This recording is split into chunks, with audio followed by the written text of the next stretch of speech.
We are back. You guys saw us 2 hours ago. We were streaming some underdog drafts. We are still streaming some underdog drafts. When we are in Buffalo, that's pretty much our entire lives. Don't ask us what we're doing here other than underdog drafts. That's literally all we do when we're in Buffalo, and we are going to tackle some today. So when we queue up the draft, of course, you can join up with us. Shout out to Underdog Fantasy for sending us here. Code FSE, 100% back up to $100. Gets you our draft guide for free. Use that code, link in the description. And also, Listener League drawings will be on August 19th, noon Eastern. So if you want to be in a Listener League with us, you get one entry for using our promo code on Underdog. You get one entry for signing up on flockfantasy.com using the promo code FSE. You get 2 entries if you do both of those things. And also, somebody joined as a member here. It was Mac Raymond. Appreciate that. New YouTube member. Big shout out to Mac. We are going to be having members-only live streams this year instead of the Patreon-only live streams that we had last year. It'll be members-only live streams. So definitely check out the YouTube membership over there. That'll be Saturday at noon during the season before every game. So here we go. Let's get into some underdog drafts. I'm going to share my screen for those of you guys that want to join into the draft. All you have to do is go to Best Ball Mania 4. That is the drafts that we'll be doing. And also click on yes, basically when I click on yes. We're going to be doing a fast draft here. Hitting the enter button. Let's see if we can pull a 1-1 for the first time in history because I haven't drafted from 1-1 in fucking forever. Let's see if Danny can get a 1-1. If I don't get it, at least that's something. Lucky was the first one in here. He said, love these primetime drafts. Yes, Appreciate we are live in primetime. Not usually live at this time of the night. I know there's streamers out there that are only drafting at night or whatever, but usually we're, not being degenerates at that point in the day. To be fair, if we had access to underdog drafts in Ontario, I can tell you right now, we'd have a couple 9, 10, 11 p.m. streams just to see what the boys are at, see where the vibes are. By the way, of course, we are in Buffalo. I just ordered Chipotle for the first time in my life. And man, I'm a big guy. I'm like 255 pounds. I made it through only half of that bowl and I'm full as hell. So I don't know how Americans eat that type of portion size every meal, man, because I'm a big guy. I can eat, but that thing has already slumped me and I'm only halfway through. Yep. And the classic 111 is where I will be picking from. Of course, Danny's picking from the 19 and Bijan's going to slide to him. I literally said before we came here, I'm trying to get my, my Bijan exposure up. I'm trying to, get my exposure up to 20%. I've literally not drafted Bijan Robinson one time because I'm drafting from either the 111 hole or the 103, 102 every single time. So I'm not drafting in any area that Bijan goes off the board. And Danny's getting 111s and Bijan sliding to him somehow. I've already done so in 2 separate drafts today at the 11 and 14. So the first 2 picks at the 111 overall spot. I got Bijan Robinson and CeeDee Lamb at both those spots. For the record, Bijan is my 3rd overall player. CeeDee Lamb is my 8th overall player. So getting them at 11 and 14 respectively, man, that's about as good of a start as you could possibly get in these drafts, in my opinion. Yeah, well, my 18% CeeDee Lamb is shouting out the fact that I have the 111 every single fucking draft. Facts. So let's see what happens here. Justin Jefferson goes off the board. Sports fan, I believe, was in the previous drafts with us. So big shout out to you. We got a couple, just one badge, bro. Other than Danny, there's just one badge, bro, in here. I got to be getting close on mine, man. You have to be, man. I don't know how you haven't gotten your badge yet, but I still remember. I think you did more daily fantasy contests than me, so that's probably how you got your badge. Do you have Bandana Dog?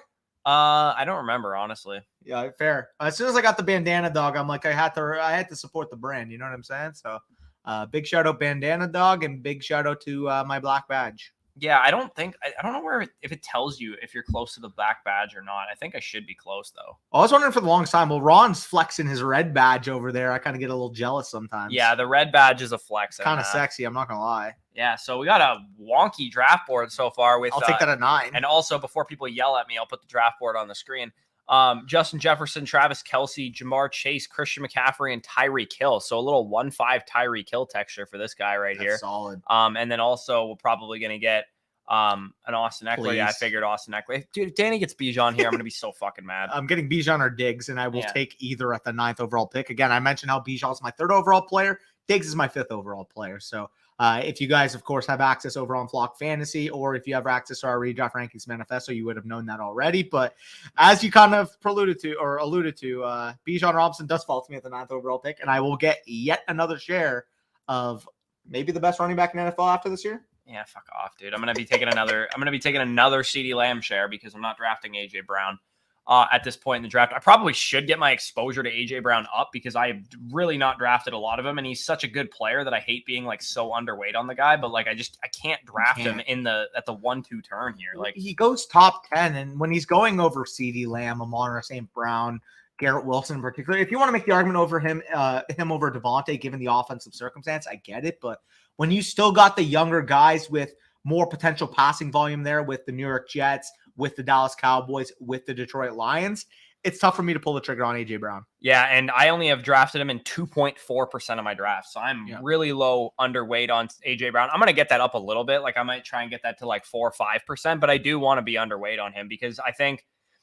when you're doing 150 entries to this contest, you're not going to like get everything right, obviously, and you want to account for that, but you also don't want to like not make any takes. Like I'm hearing some people like will do drafts to be like, oh, I want to be like back to the market, like 8% everybody. It's like, what's the point of even doing the fucking draft then? You might as well auto draft the whole damn thing. For what it's worth with AJ Brown, I have 6.8% on him right now. So a little bit higher than I actually thought, just about underweight given the market. And typically when I do get him, it's when he falls like the 13th or the 14th, and I want to take a pick on him because he usually goes, 9th or 10th. But like you said, when he's kind of going, I just can't specifically, I can't pull the trigger on him over CeeDee Lamb. You want to argue him with Amon-Ra and Garrett, I think that's more fine. I just think CeeDee Lamb is a very comparable talent, in my opinion, and he's in an offense that projects to have more passing volume. So that's kind of why it is. And of course, you guys can comment in the comment section right now. Oh, of course, the Cowboys fan likes the Cowboys player. The Cowboys fan hates the Eagles player, but that's just kind of how I view it. It's more so a volume stance. So full disclosure, I don't know if anybody's ever accused you of being a Cowboys fan in the comment section. I feel like you say that a lot, but I've never heard anybody actually say that. So fair. I feel like you're just inviting those comments at this point. I probably am. Now, with that being said, this is probably the first double hero that I've done on this stream. I don't think I did one in either of the two drafts we did before, but my two highest ranked players right now are Saquon Barkley and Tony Pollard. And I will go with my highest ranked running back here, which is Tony Pollard. So starting off, Bijan and Pollard, those are my two anchors. Those are my two heroes. Don't have to invest much more at the running back position at the top of the drafts. Yeah, and I went with the opposite start, CeeDee Lamb, Devontae Adams. I drafted a couple teams already today that were CeeDee Lamb, Nick Chubb, CeeDee Lamb, Saquon Barkley. So I'll go with a little 2 wide receiver start. Ideally, I kind of want to pump up my Gibbs exposure, so hopefully he falls back to me, and then I get obviously the Lamb and Gibbs correlation in week 17. So that's what I'm hoping kind of happens at the end of the turn there. For sure. Brock says, hey, boys, what's going on? He says, how much Lamar do you have? I actually... I'm around where Mason is, or not where Mason is, where you are at 6%. I think I'm at like 5.3. I want to get my early quarterbacks overall up a little bit because I only have Jalen Hurts, Josh Allen, and Mahomes all around 5%, and same goes for Lamar Jackson. I don't know, for whatever reason, I'm just not drafting those guys very early. You haven't gotten many early picks. Well, yeah, fuck. I can't seem to draw an early pick to save my life. And when I do get an early pick, it's 1-2, and I draft Burrow. Yeah. So.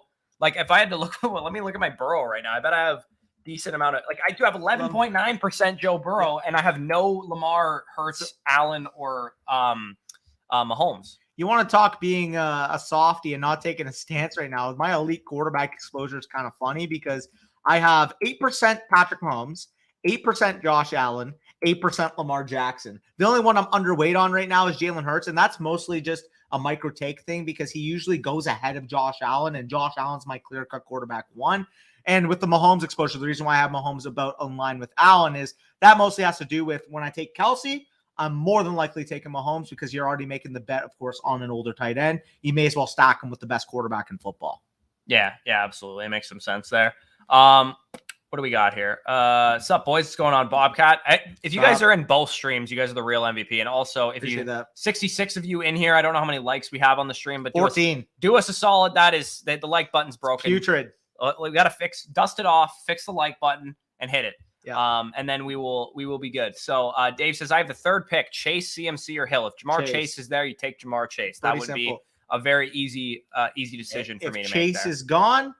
If it's a half PPR and you want to consider Bijan there, sure. If it's a full PPR or is it a 3 wide receiver, 2 flex type of league, you just go with Tyreek Hill. He did say I meant to type CMC or Hill. Jefferson and Chase are going 1 and 2. So unfortunately, Dave, I believe this is probably one of the worst spots to draft from because Tyreek Hill and CMC and Bijan Robinson, the guys that we have ranked up there, are definitely like all great options. But I think you are at an inherent disadvantage a little bit to the 1 and 2 Chase and Jefferson teams. And then Great. also, I don't think there's a huge difference between those players and guys that you can get at like the 9-10 spot, especially knowing that Bijan often you can get in that area of the draft.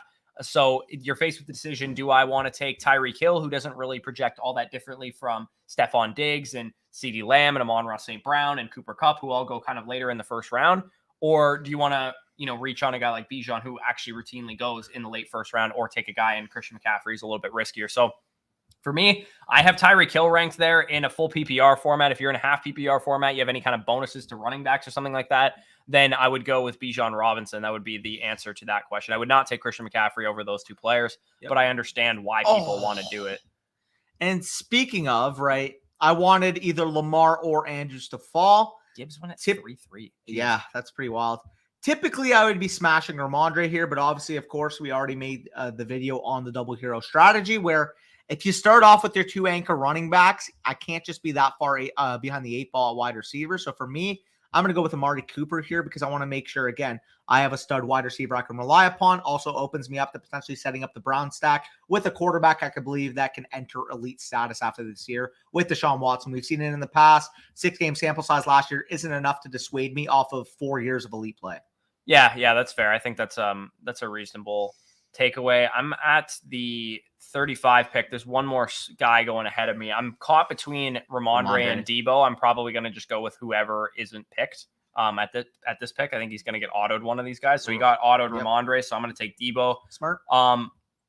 Probably going to see. Here's the other thing too, is like, I want to get my Gibbs up. I want to draft some of these guys at the 3-4 turn as potential hero RBs. But now Breece Hall and Ramondre Stevenson are going here, who I already had a lot of back when I did my other drafts. So it was just going to have a boatload of them. I'm just going to have a lot of those guys. And I honestly, I'm totally fine with that, because I believe in their outlooks and I believe in their ability. So it's looking like I'm going to anchor another Breece Hall team. Like I just can't stop drafting Breece Hall, apparently.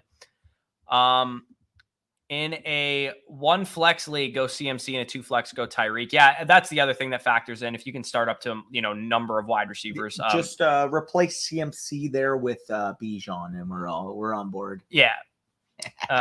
He said it's a 2 flex league. Was going to get one running back and then load up on wide receivers again. If it's full PPR, I'm inclined to go with Tyreek.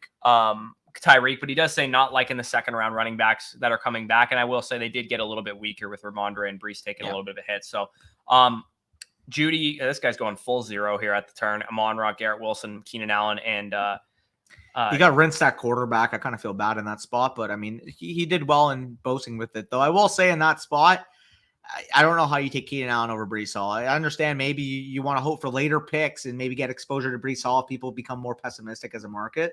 But like Keenan Allen, half PPR versus a Breece Hall, who can be a legitimate league-winning running back once he comes back fully healthy. We don't know if that's week 1. We don't know if that's week 4. We don't know if that's week 6. But all I know is that when Breece Hall gets that full cleared bill of health and the team trusts him to give him back that workload that we saw as he was gearing up to prior to that ACL injury, there's just no fucking way I can take Keenan Allen over him, especially in a half PPR, like I was saying. Yeah, I mean, this is a tournament where there's so many teams in it. Like, if you're going to take a shot on Breece Hall in the 3rd round or in the 4th round, the price, it's already baked in that he's going to maybe start off a little slow because Dalvin Cook was signed there. Yeah. But if he does, just experience a short ramp up period, maybe 2 to 3 weeks, 3 to 4 weeks or whatever, and he's on the field as a 60 to 70% opportunity share running back for an Aaron Rodgers-led Packers offense. We saw his ability to command targets. 60 to 70% opportunity share still means that Dalvin Cook's going to be involved. Still means he's probably going to have 10 touches a game or whatever. And Breece Hall can still smash at that. He wasn't getting a huge workload before he got injured, and we saw him be efficient, break off long runs and all that stuff. So for me, I think Breece Hall is a pretty much a no-brainer anytime he's on the board at the 3-4 turn. I'm absolutely buying the dip. You guys know we're not super worried about Dalvin Cook from like a talent standpoint. He might be a little bit of a thorn in his side early, but I'm believing everything that all the Jets beat reporters are saying, which is that Breece Hall is still their guy. They're not worried about his health. It's just a precaution. It's just something to, help him ramp up coming back from the injury. And it's smart. You don't want to fucking give the guy a whole workload in week 1, having played in no preseason games. You want to probably play him, 50% of the snaps for 3 or 4 games, like we saw from Saquon Barkley when he was coming off of his ACL tear. And of course, had he not suffered a rando freak ankle injury against the Cowboys where he stepped on whoever it was, his ankle. His ankle just absolutely ballooned up. Was it DeMarcus Lawrence? Like when he crossed the edge that he stepped on? I forget whose ankle he stepped on. Either way, he played, what was it, like 85% of the snaps in the game before, and he played a number of snaps the game after. And then week 5, I believe, was that ankle injury. We already saw him back to his full workload in week 3, back to his full workload in week 4. And then he got injured and he was dealing with the ankle injury the rest of the year. Everybody's like, oh, it was a compensation injury to the ACL tear. It was like, not really. Like, the ankle injuries and ACL tears don't really go hand in hand. A compensation injury would be like what J.K. Dobbins suffered last year when he needed to clean up the procedure and that kind of stuff. That and the other thing that we commonly see is when people tear their ACLs, it usually leaves their hamstrings more compromised because obviously, I mean, if you're thinking about it, it's usually like a mental thing why they get hamstring injuries because they're trying to overcompensate for their lack of trust in the knee. Usually. Well, yeah, to a degree, but it's also because it's very compounded because the hamstrings are so close to the knees. Just like, for example, if you hurt your Achilles, you're more prone to calf strains. Yeah, or ankle sprains probably too. Okay, so seeing how the board's shaking out, we're seeing the quarterbacks again. I don't get any exposure to them, so it looks like my ownership is going to stay pretty low for the time being. Quick note, though, Andrew asked Debo over Judy. It's more so an exposure thing. For me personally, in my opinion, I've been getting more Debo now than Judy just because I've had so much Judy. I still would rather him straight up, but you got to spread out your exposure a little bit. So for me personally, that's why I would, in this case, take Debo, but you took Debo over Judy, so I'll let you talk about it. Yeah, I think he's a better projection than Judy. I don't even think it's an exposure thing. I have him ranked well above where I have Judy. So you're lower on Judy than me. Then. I'm not lower on Judy. I have Judy than me. Than you maybe, but like, dude, Jerry Judy is not a guarantee to hit. He's probably been a relative disappointment relative to his draft stock and maybe where he should be at this point in his career. I get it. He was playing a terrible offense last year and all that stuff, but Deebo Samuel's legitimately had a top 5 fucking season in points per game. He's been a league-winning wide receiver, and he gets manufactured touches. Probably the only guy that I would say that as a positive for in the NFL, because usually that's not a good thing. He's a good enough wide receiver to win on his own. Plus, he gets goal line work and red zone carries and that kind of stuff. All those high-value touches that impact guys like Christian McCaffrey and Elijah Mitchell. Plus, this offense, Brock Purdy's firing on all cylinders. I can't imagine this offense being any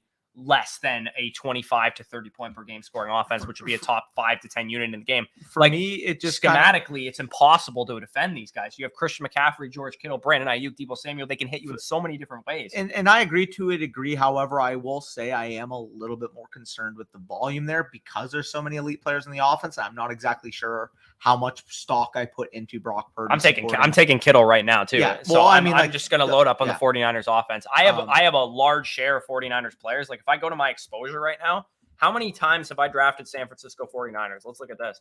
I have Brandon Ayuk is my 3rd highest owned wide receiver at 19%. George Kittle, I have above market at 10.7%. Brock Purdy, I'm above market, 9.5%. Deebo Samuel, I'm above market, 9.5%. Christian McCaffrey, even though I'm like lower on him, give or take 7.1% is not much. Niners than me. Yeah, not much lower than that. And Elijah Mitchell 6% as well. So real quick, you got to get those Elijah Mitchell numbers up, by the way. Yeah, I do need to get my Elijah Mitchell numbers up. But I mean, to be fair, we were doing a lot of slow drafts together, so I probably ended up with the majority of Mitchell because I have 20.5% Elijah Mitchell, but that is compounded with my stance on Christian McCaffrey. I am much lower on the than the market on Christian McCaffrey. He was going, for the most part, 3rd, 4th, 5th overall pick. He's a player I have ranked at 7th. So therefore, from a micro standpoint, I just prefer guys in that range. So I only have about 2.3% McCaffrey, 20.5% Mitchell, like I said.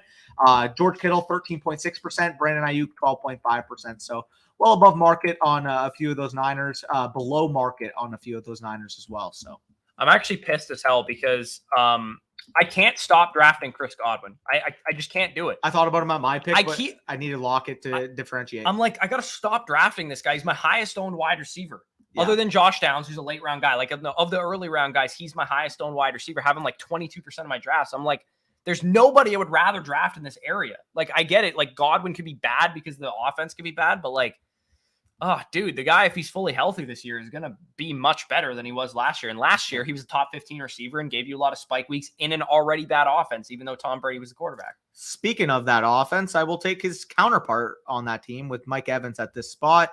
6'4", I think that's a reasonable projection here. Goes as my wide receiver 4 behind Amari Cooper, Christian Watson, Tyler Lockett, and of course Mike Evans himself now. Don't really have, a consistent quote-unquote week-to-week guy, but I mean, between Cooper, Watson, Lockett, and Evans, like you're sure for a 20-point spike week between those guys any given week, given the nature of how they play. Let me just put it this way. We're drafting Mike Evans nearly at his height. The 6'4", you got to add an. If you got him at the 6'5", we'd be drafting him right at his physical height. And this is a guy that what's the lowest Mike Evans has ever gone in a fantasy draft? Probably this year, or maybe like his rookie year. Prior to this, though. I mean, obviously it's rookie this year. Rookie year, probably. Yeah, I get. Okay, so other than his rookie year and other than this year, he's been consistently a first or second round or maybe a third round pick last year. The only year I can probably recall where he might have slipped a little bit was, I think it was his second year. He only scored 2 touchdowns, I believe. In 2017, he slipped a little because he only scored, I think he only scored like 3 or 4 touchdowns or whatever, but I can't remember exactly what that was because he was like a first round pick heading into that year, and then he had a little bit of a down season. I'll take a look at it because I do believe with Mike Evans, he had what? I believe he had 1,000 yards and 2 touchdowns in his second year, and then after that, that was like the outlier of outliers for the most part. Yeah. So he had. Right. So 2017, he had 1,000 yards and 5 touchdowns in 15 games played. Finished second year, he did have 1,200 yards and 3 touchdowns. Yeah. I mean, a 1,200-yard second-year receiver on 148 targets. Everybody should have been telling you to draft him going into 2016. Right. Yeah, but in 16, he smashed touchdown-wise. He scored 12 as a rookie, too. So, dude, Mike Evans is such a fucking stud, man. The guy literally came out gangbusters, 1,000 yards, 12 touchdowns as a fucking rookie. Yeah. And this is a guy that has literally never not had 1,000 yards, and we're actually fading this dude. And let me let's repeat. Do we want to go over his quarterbacks prior to Tom Brady that he produced with? Do we want to go over them? Because they're fucking awful. I'm a Bucs fan. I've watched these guys. He went even prior to Jameis too. He had who I was gonna say in 2014, his rookie season, who was slinging him the ball? Josh McCown, I think. That's who I thought it was. That's wild, man. Because obviously Jameis drafted 2015 first overall pick, but and that's when he had his down season, which was he had a rookie quarterback. Yeah, and Jameis' second year, he's fed Mike Evans 12 touchdowns. And for what it's worth, too, like Baker's kind of like a sling it type of quarterback. So, if he's panicking and he's having a down game and he's got to just throw it up to somebody, it's probably going to be number 13. Don't mind me if Trevor Lawrence or Kyle Pitts want to slip back real quick. Yeah. Just grabbed Burrow at the 1-9 in a startup. Jesus Christ, dude. Jefferson went 101. In a super flex startup, there's absolutely zero reason Joe Burrow should be off the board or should be on the board past like the 105.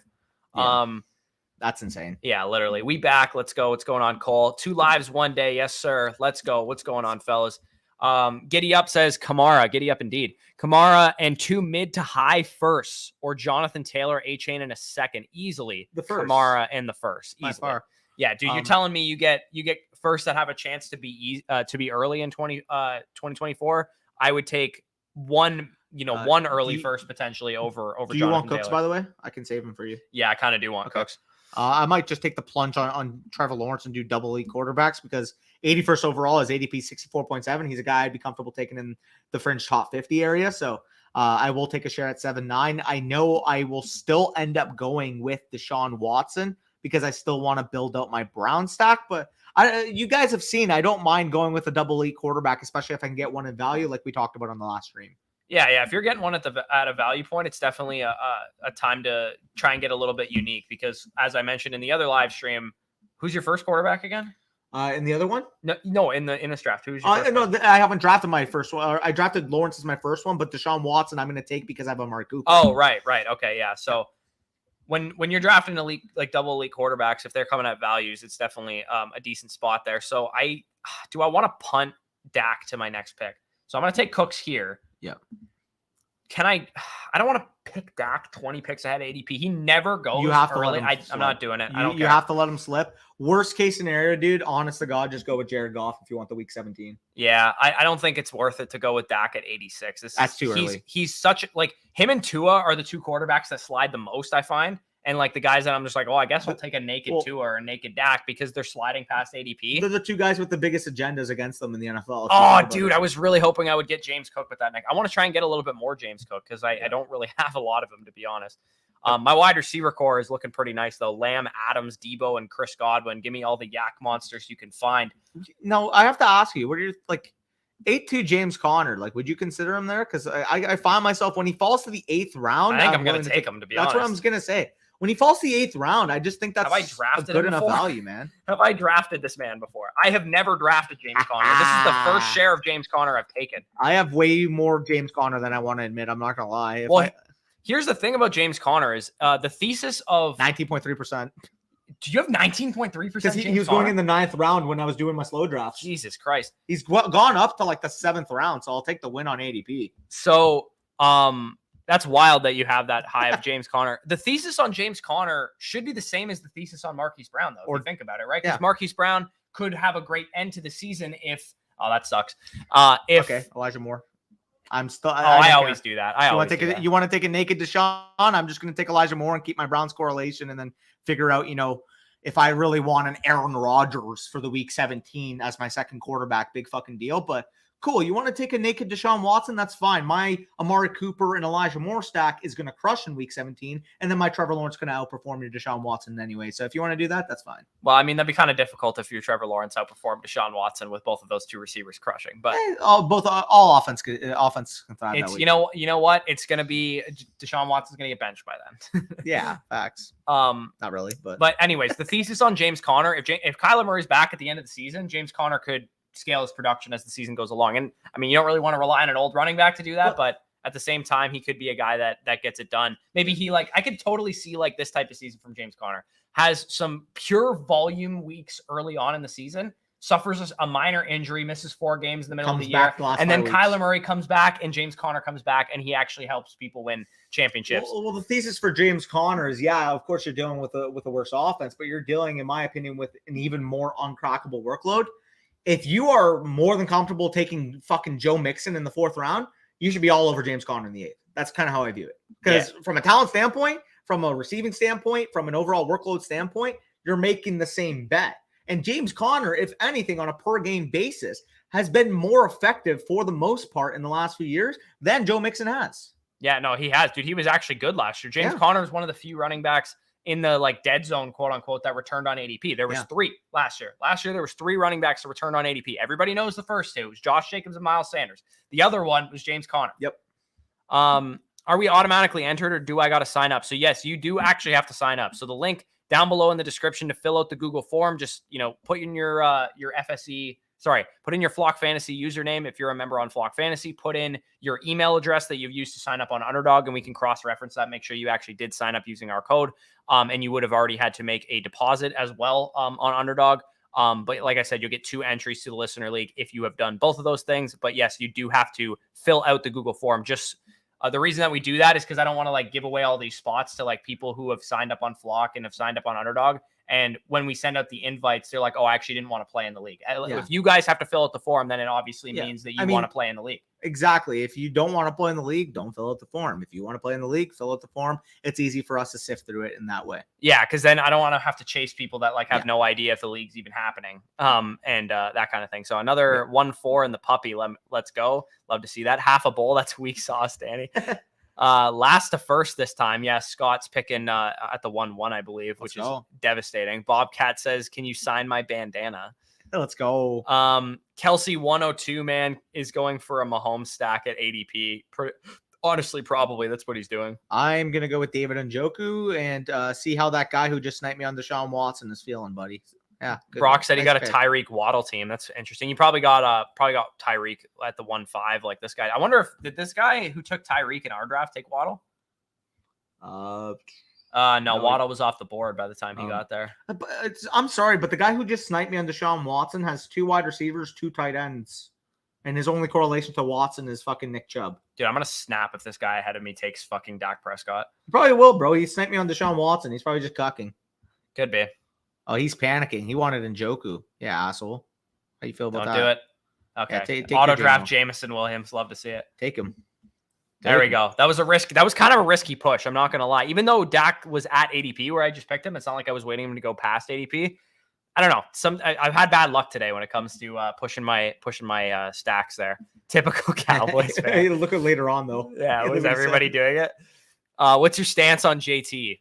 Early third round, I'm okay pulling the trigger there, but if it's anywhere in the second, I'm hesitant. Like right now, gun in my head, if I had to make the choice between running backs, of course, if I'm doing a mass amount of best ball drafts, I will go with JT because he goes earlier. But if I'm in a home league draft and I'm stuck between Josh Jacobs and Jonathan Taylor, like I'm taking Josh Jacobs, man. Yeah, and there's probably a number of wide receivers on the board that I would take over him as well.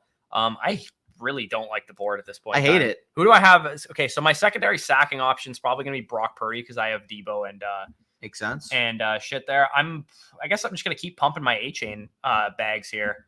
I dig it. OBJ is not a terrible option either. I'm going to go Devon A-chain again. Please, this guy don't go OBJ. So I'm going with I'm going to try and continue this trend. So I have exciting young running back Breece Hall, not exciting old running back James Conner, exciting young running back Devon A-chain. Maybe my next running back pick will be like Damian Harris or something. Probably. Or Raheem Mostert. I guess I don't want to double cut the Dolphins. By the way, do not take Zay Jones at the next pick. Yeah, I do need some type of T-law correlation if I can get it. Yeah, is Ingram on the board still? No, he's long gone. Oh, true. Yeah, I guess we're in the hundreds. He went before I got Njoku. Also, this guy just auto pick snipe me Odell Beckham. This guy is completely done with his draft. After I sniped both his Brown stacks, he's literally just let both of his picks auto pick. But yeah, with that being said, that is a little annoying. However, playing the ADP, I'll go with Nico Collins right now because I do prefer him over Tyler Boyd in this build. Want some of more of that standalone value in him personally in that wide receiver core over there in Houston. You know, I'm optimistic about the chances of maybe a guy like Tank Dell, maybe a guy like John Mechie emerging down the stretch. But right now, all we know is the two wide receivers that are going to play in two wide receiver sets are Nico Collins and are Robert Woods. If I'm fully against Robert Woods because he's an older wide receiver coming off of major injury, I better have a lot of Nico Collins. Yeah, that's a good point. I will say Tyler Boyd is somebody that I find myself getting a little bit higher on because not only like is he going to have spike weeks because he plays for the Bengals, he also has dual contingent upside if either of Higgins or Chase get injured, right? So he's kind of like a value pick. Implied value. And we know he's a good enough receiver. Like, because not a lot of receivers are good enough players to actually see a bump in production when the starter ahead of them goes up. But we know Boyd is a good enough receiver to actually do that. And he's like a veteran guy, and you know, you don't have to worry about him not being on the field. He's obviously going to be on the field 75-80% of the routes for the Bengals, even if Chase and Higgins play 17 games each. So he's a guy that I find myself drafting, especially when you're, you know, maybe you went a little lighter at receiver early on in your draft and you kind of just need some production. Like if you're only like 4 or 5 wide receivers on your roster by the time you're getting to where Tyler Boyd goes, I think he's a good option. I dig it. Jordan says, who we taking at number 8, Cooper Kupp, Stephon Diggs, or Travis Kelce? I would take Stephon Diggs as well. But all those guys, again, throw them into a hat. They're all good options at that point. Sports fan, did you really have to snipe me on Tank Digsby when I had the Jags correlation? Also, he took my Elijah Mitchell. What the hell? Oh man, he's drafting sharp, which at the end of the day, I love seeing the listeners draft sharp, but not at our expense. Yeah, can you guys draft in your own one? Drafts? Hey, if you're in our drafts, can you just like draft like tacos, like please? Yeah, that'd be nice. I'm joking, but good picks. Tyler Boyd is slipping though. I will say he should. As much as I like Darnell Mooney, he should not be going above Tyler Boyd. Yeah. What's his name? Brock said, do you guys like Raheem Mostert? I'm checking my exposure on him right now because I have a lot of them. I'm pretty sure I do have a lot of them, and I think he's my highest owned Dolphins running back as well. Yeah, I have 13.1% Raheem Mostert, so I've actually drafted quite a bit of him. My Devon A-chain bags are up to 10.7%, which I'm glad about, and my Jeff Wilson bags 8.3%. So I mean, I'm going to be wrong on some of these Dolphins running backs, but am I? Like they all might have spike weeks, like that's realistically, and I'm not drafting them most on the same team, but it's pretty crazy to me that you can get access to a great offense for this cheap of a price, right? Like all the Dolphins running backs are going at a low price because we have no idea what the fuck's going to happen. And I tend to think that like in best ball, they're like the perfect better in best ball options because is Devon A-chain going to have 4 or 5 games where he's making your lineup? Sure. Is Raheem Mostert going to have 4 or 5 games where he's making your lineup? Sure. Probably. Yeah. Is Jeff Wilson going to have 4 or 5 games where he's making your lineup? Probably. I don't anticipate any one of these running backs dominating the backfield. I think it's going to be a hot hand approach the way it was with Jeff Wilson and Raheem Mostert last year. Yeah, no, I definitely agree there. I'm on the clock now. I do get sniped on Zay Jones, so I guess I'm just running a naked T-Law, which To be fair, he's a good-looking guy. It's not the worst idea. No, I'm joking. Yeah, we're just making naked jokes. Especially after the conversation earlier this while. But I'll go with Romeo Dubs. Damn it! I was hoping that he would slide. The reason being, I do have Christian Watson, and I have like no Jordan Love shares, so I don't mind mixing in Jordan Love probably as my quarterback 2 in this build. So yeah, I actually drafted Jordan Love for the first time in one of the drafts that we did earlier today. Yeah, it's like I had not drafted any Jordan Love prior to that. So I also have James. So I have James Conner, and I could grab Rondale here and maybe build out a backdoor Kyler. But at this, I'm probably just going to go with Brock Purdy and Dak as my 2 quarterbacks. Classic. And I don't know. Maybe I'll. No, you know what? I'm gonna go with Rondale here and see if I can get Kyler. Did this guy who sniped me on Deshaun just take a naked A-Rod? With literally no fucking jets. Okay. All right. I mean, on top 24/7, I will literally invite you to every single one of my drafts if you're paying the rake like this. Facts. I can't also, like, we need to stop. Can we stop letting Greg Dulcich fall? Like, I can't stop drafting the guy. Yeah, I mean, he's got to be my highest owned tight end. Let me look right now. Too much value, bro. Greg Dulcich, I have 16.7%. My highest roster tight end is one Greg Dulcich at 16.7%, tied actually with Taysom Hill at 16.7%. Don't ever say that I don't like the New Orleans Saints here, because I draft a lot of Saints. 11.4% Taysom. My highest owned tight ends in order: 23.9% Pitts, 21.6% Njoku, 17% Dulcich, 14.8% Mark Andrews. I find myself drafting him quite a lot as soon as he slips into that mid-third area.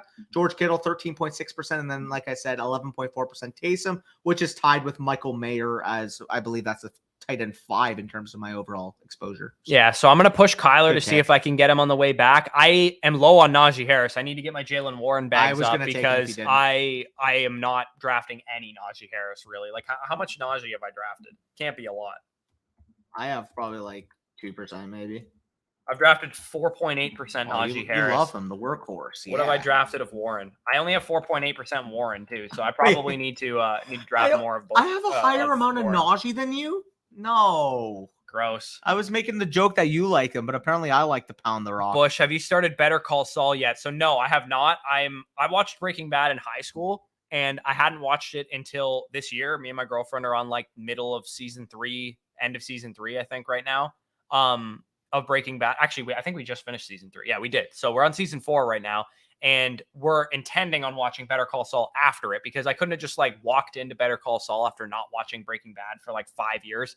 So we'll probably watch once we finish Breaking Bad, probably watch El Camino and then Better Call Saul, because El Camino wraps up Jesse's side of the story. So can you handle the stream for a second? I will be right back in the washroom. Yeah, I got you. All right, Chipotle is getting to Danny. You hate to see it. Brock says, I'm going to be at 20%. JT, been taking him mid-second, and I'm doubling down. I'm fine staking my season on the best running back in the NFL. I mean, it doesn't help that you're a Colts fan making this statement, but yes, I don't disagree with you. I think betting on good players at good values is usually not a terrible decision most of the time. Yeah, Debo over Judy. I was selling Brees at his previous ADP, but now I'll scoop Brees every time I can when he falls. I agree. I'm on the same page there. Am I the only one avoiding Devontae Smith? Yeah, no, I'm avoiding Devontae Smith as well. I think all of the wide receivers going in that area of the draft have higher ceilings than Devontae Smith and T. Higgins, to be honest. But I think the reason I trust T. Higgins more than Devontae Smith is because T. Higgins plays in a more pass-heavy offense, and he's also shown like more sustained production over multiple years. So I think with T. Higgins, I'm probably taking him over Devontae Smith. And then, of course, I'm going to take probably Jalen Waddle over Devontae Smith, Calvin Ridley over Devontae Smith. And then, any of those quarterbacks, if they're on the board, over Devontae Smith, Mark Andrews over Devontae Smith.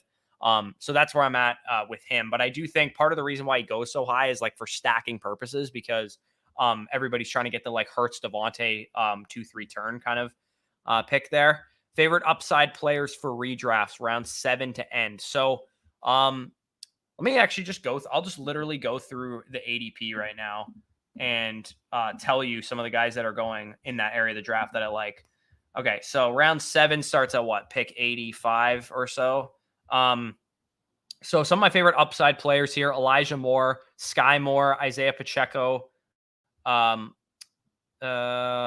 Bateman, Antonio Gibson, Khalil Herbert, Zach Charbonnet, Brian Robinson, David Njoku at tight end, Kirk Cousins at quarterback, Devon Achane at running back. Nico Collins isn't bad. Dalton Kincaid I like taking at tight end. Jamal Williams, now that Alvin Kamara suspended, Kendre Miller's dealing with an injury. I think he's a guy that can get out to a good start. Tank Bigsby, I really like at his cost. Darnell Mooney, all these like high priority handcuffs like Jalen Warren and Elijah Mitchell and these guys. I feel like in other years we had to pay up more for some of these handcuffs, but for some reason this year, because all the running backs are going lower in general, we're not having to pay up for these handcuffs as much. So I really like all those guys, Algier as well, some of those other guys, and then any high upside picks. It's always a good rule of thumb if you're going to take a high upside pick, quote unquote, to take a rookie wide receiver, a rookie running back, or a running back that's in kind of an ambiguous situation where we don't know what's going to happen as far as like the touch workload split is going to be. So that would be kind of my stuff there. Typical Bucs fan. You love to see it. Chris Godwin is good at football and at a discount due to the ACL from 2 years ago. I agree. Just got Saquon at 2.5. Yeah, it's a pretty solid value there. Got 101 and 109 in redraft full PPR. Who would your guys' targets be to pair with Justin Jefferson? So having 2 first-round picks is definitely nice. At 101, obviously you're going Jefferson. At 109, I think Bijan would 100% be my pick if he's there, because I know he slides to that point in some home leagues. So, dude, if you could walk out of your first round of your draft with Justin Jefferson and Bijan Robinson, that would be absolutely fucking absurd. And I would say that would be awesome news. Worst case scenario, I think you could pair up Justin Jefferson with a CeeDee Lamb, a Stephon Diggs, Travis Kelce, somebody like that. I would 100% be in on a start like that. So I'm almost back on the clock here.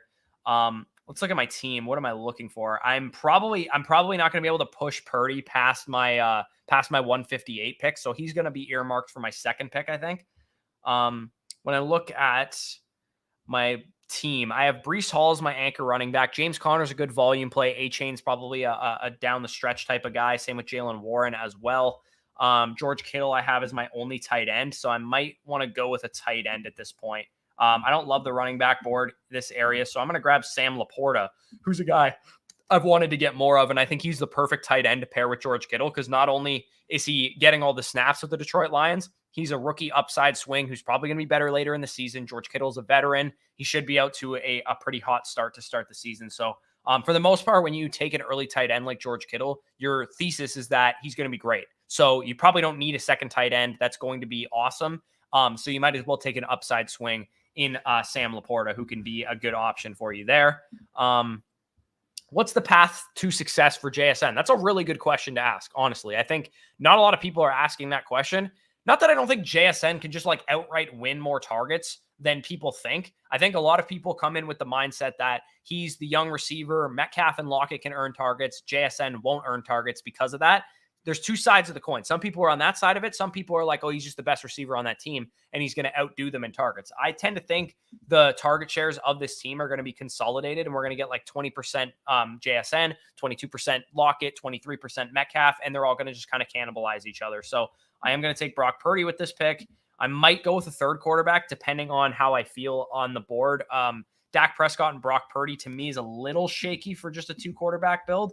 And I actually did push Kyler to this pick, so I probably should have went with him because I have Connor and Rondale, but maybe I can get Kyler with my next pick. Who knows? I do have some outs, I think, because I have Devontae Adams. I could stack him up with Jimmy Garoppolo later. I have Chris Godwin I could stack up with Baker Mayfield later if I want to. And then some of these other guys like Bryce Young, you can kind of easily pair with weapons later on in the draft if you want to stack up him as well. So quick note, by the way, Greg Dulcich fell to me at that last pick, and I couldn't believe it. I mean, that would be pick 153. His ADP is 137. So yeah, that's pretty crazy, man. David Njoku, Greg Dulcich at that kind of texture is definitely interesting. James Young says risk equals reward. Yes, in this format, that is absolutely truth. I think he was making that statement in reference to my Breece Hall take. I want to say it's probably about the time that I said that. What else do we got? Let's move down to the board so people don't yell at me. I will be shot in the street before I take Jacobs before JT. I may be biased. I mean, Jacobs was better than him last year, so it's not like it was totally outrageous. What was Boyd's point per game last year with Chase down? I will give that a look for you right now. Quick note, by the way, did you get to the super chat from Tyler Matarano? Oh, no, I'll go down to that really fast. Stratton, a 1 quarterback, 2 running back, 2 wide receiver, 1 flex, and One wide receiver tight end flex. So, okay, so strategy in so it's a 2-flex league, but one of the flexes you can't start a running back in by the looks of it. I guess maybe my strategy would be kind of like a hero RB type of look, because you can start and like you honestly have to start 3 wide receivers pretty much a week. They might as well have made this a 3 wide receiver league, but I guess made that the tight end flex, whatever.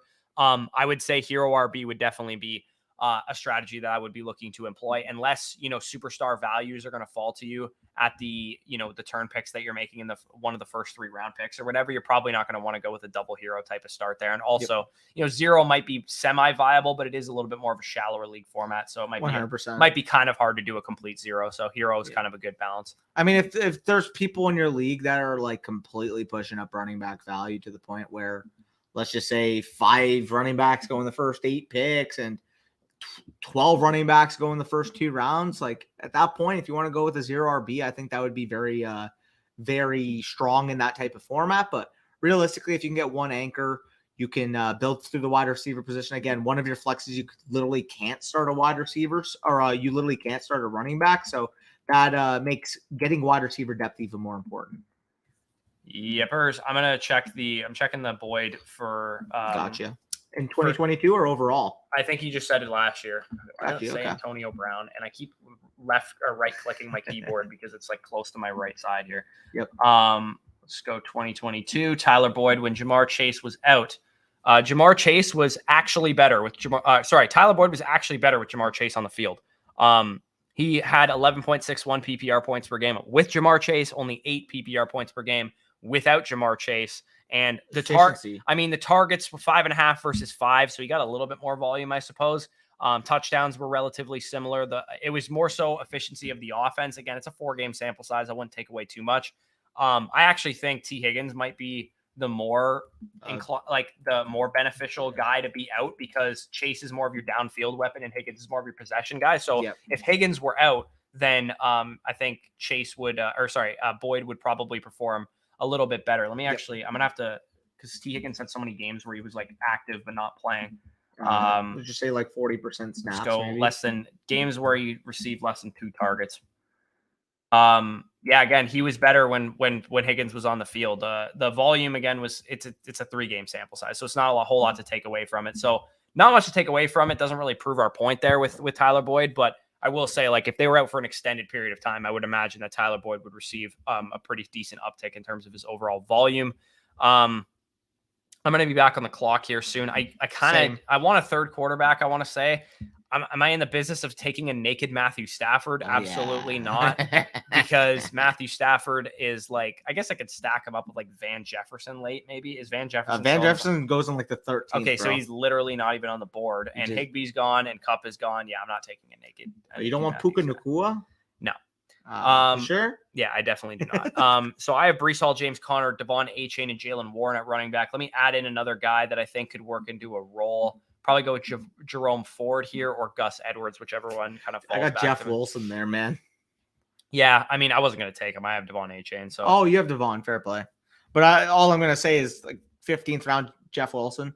We're basically still drafting this guy as if, a free agent running back's going to land there. And they're all gone. With Cook and Zeke off the board, like Leonard Fournette, maybe. I don't think they're going to sign Leonard Fournette. I don't think so either. I think Leonard Fournette's going to end up being a Bengal. Is he even better than Jeff Wilson at this point? Yeah, it just doesn't really make a whole lot of sense. I think Fournette could end up waiting into the season for somebody to go down with injury, the way that like Melvin Gordon did last year or whatever.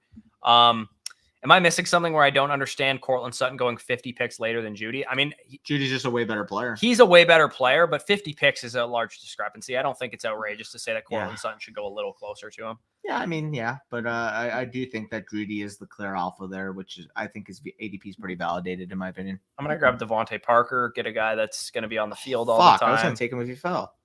Sorry. Why are we avid Devontae Parker enjoyers? Well, so here's the thing. Like as I mentioned in as I mentioned in the video on whatever day that was, Monday, the video with the mistakes, the Buffoon League mates make these mistakes. Typically, we don't want to invest in guys like Devontae Parker, Paris Campbell, Darius Slayton, guys like that in standard redraft leagues, because there's absolutely zero penalty for missing on your late round picks, because all you do is you drop those players and churn the waiver wire.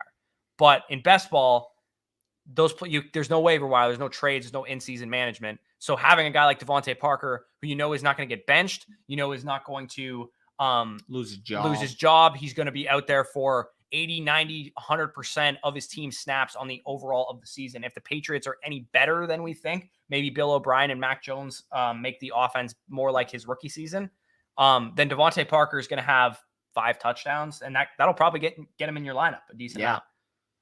No, I agree with you. And there. hell, if he runs hot on touchdowns, he has 8 touchdowns or something like that.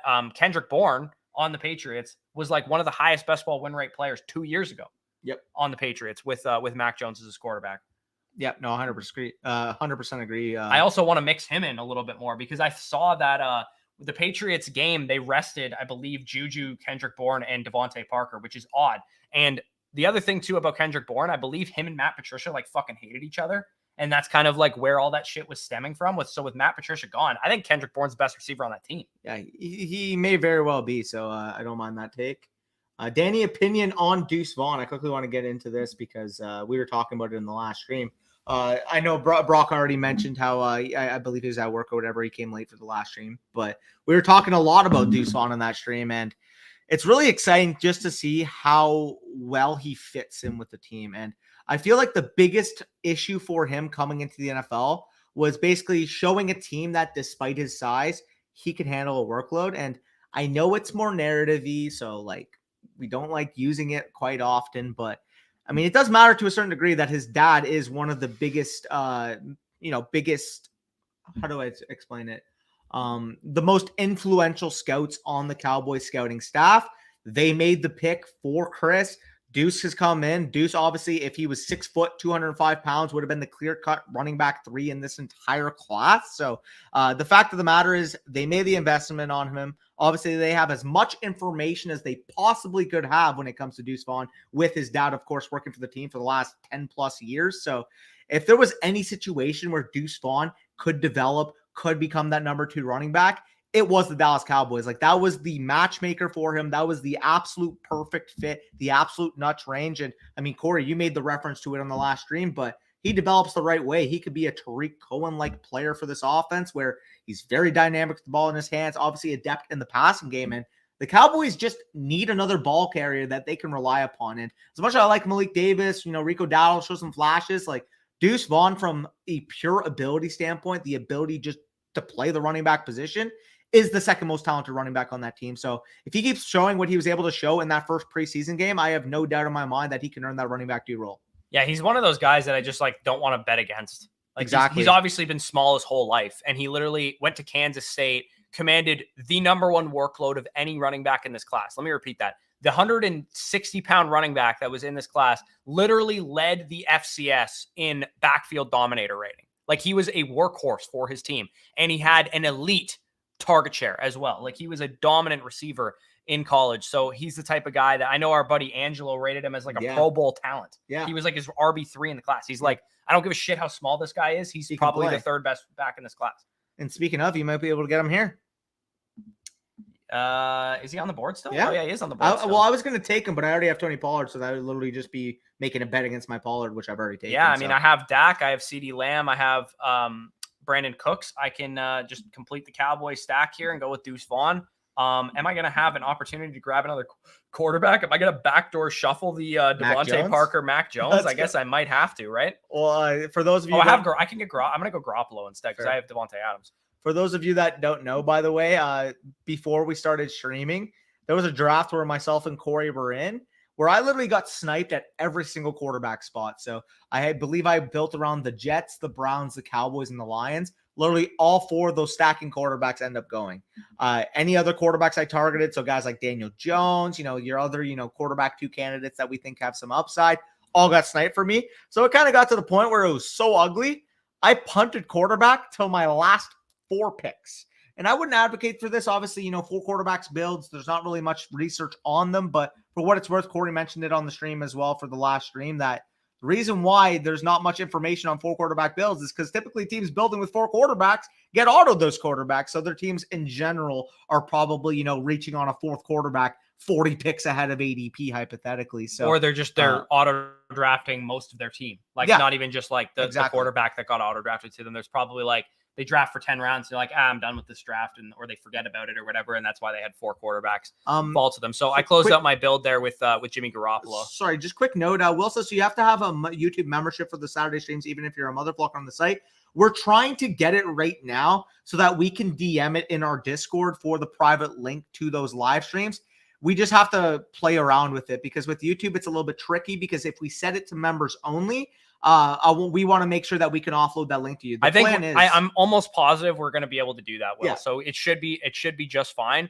Worst case scenario, maybe we can make it an unlisted live stream or something like that.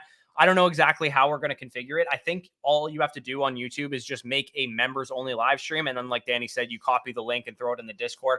I mean, worst case scenario, we'll drop the StreamYard link in our Discord, and you guys can literally hop in the stream and ask us the question physically, or just type it in the private chat and we can read it from there. We'll figure it out for sure. But I would say, yes, if you are a site subscriber or a YouTube member, you will be in that private Saturday live stream, getting all the attention focused on your start set questions there, because our time will probably be wrapped up during the Sunday, Thursday, and Monday live streams. There's going to be a lot of questions coming in fast and furious. And obviously we don't want you guys super chatting us every time you have a question. Exactly. It should really be a lot easier than that. And this will be the way to get that way. So Blue Viper says, I'm all in on this Jags offense.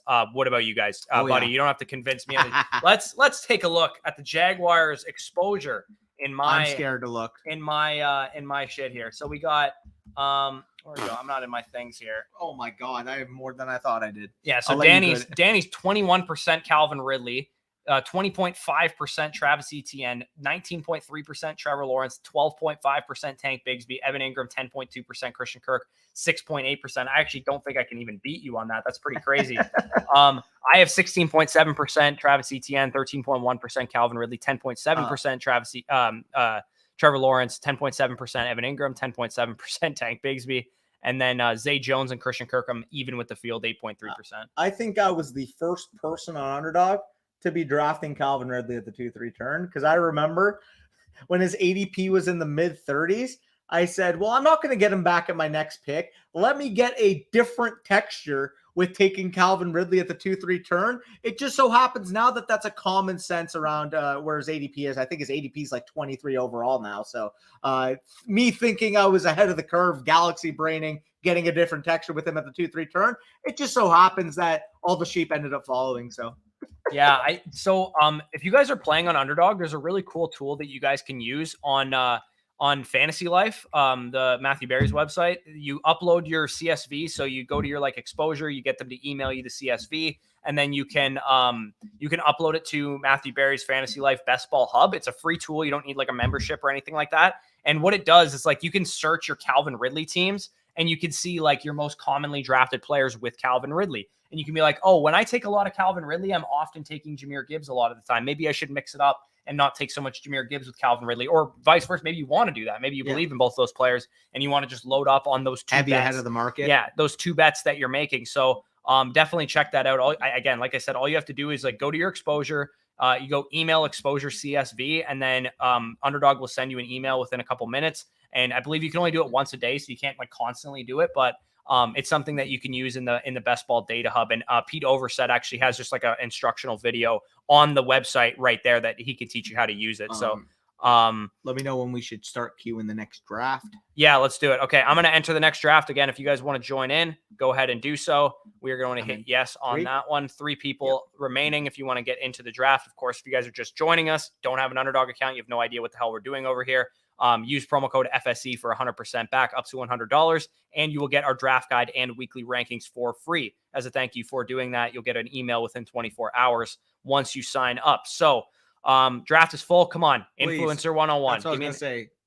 I got 103. Okay. Hey, you know what? 105. I'm taking Bijan. I don't give a shit. Just saying. Jaskies, I don't see a badge. Maybe you want to take a McCaffrey, maybe a Travis Kelce at the 101. That would be very good for your team. Yeah, absolutely. I'm waiting. I don't think that Underdog is going to send me my stuff after hours here. They're going to send me my I'm trying to show you guys the Best Ball Data Hub so I could showcase the product here. Okay, they did send me the exposure. Download your CSV here. and then I will upload it to the Best Ball Data Hub, and I can show you guys how this thing works, because it is really cool. Like it's something that you can use to track your exposure on certain players. You can understand how many times you're stacking certain groups. Like if you build out a bunch of Jaguars stacks, because like you've drafted a fuck ton of Jaguars teams. And you can be like, hey, I realize I'm making a lot of Jaguar stacks that are always Calvin Ridley, Tank Bigsby, and Trevor Lawrence. I don't really want to do that every single time, so I'm going to mix in some ETN. I'm going to mix in some Christian Kirk into my stacks. Or whatever, well, like the main one would be I would feel at the 1-2 turn is people get into the habit of taking the same two players, whether it's CeeDee Lamb and Amon or St. Brown, because they have that week 17 correlation. Sometimes you want to mix it up, but quick note, unfortunately, I do not end up getting one of Jefferson or Chase. The 103, again, we already kind of made reference to the fact that we can get Bijan Robinson with our later picks on average. So do I want to take Tyreek?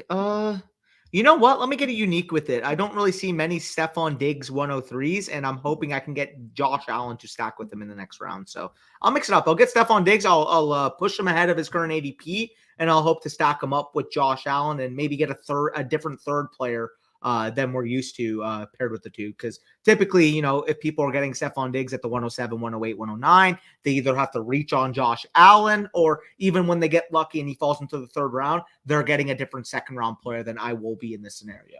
Am I about to get a 105 Tyreek just so that I don't draft Bijan? And so the gods don't want me to draft Bijan, apparently. He's going to get autoed.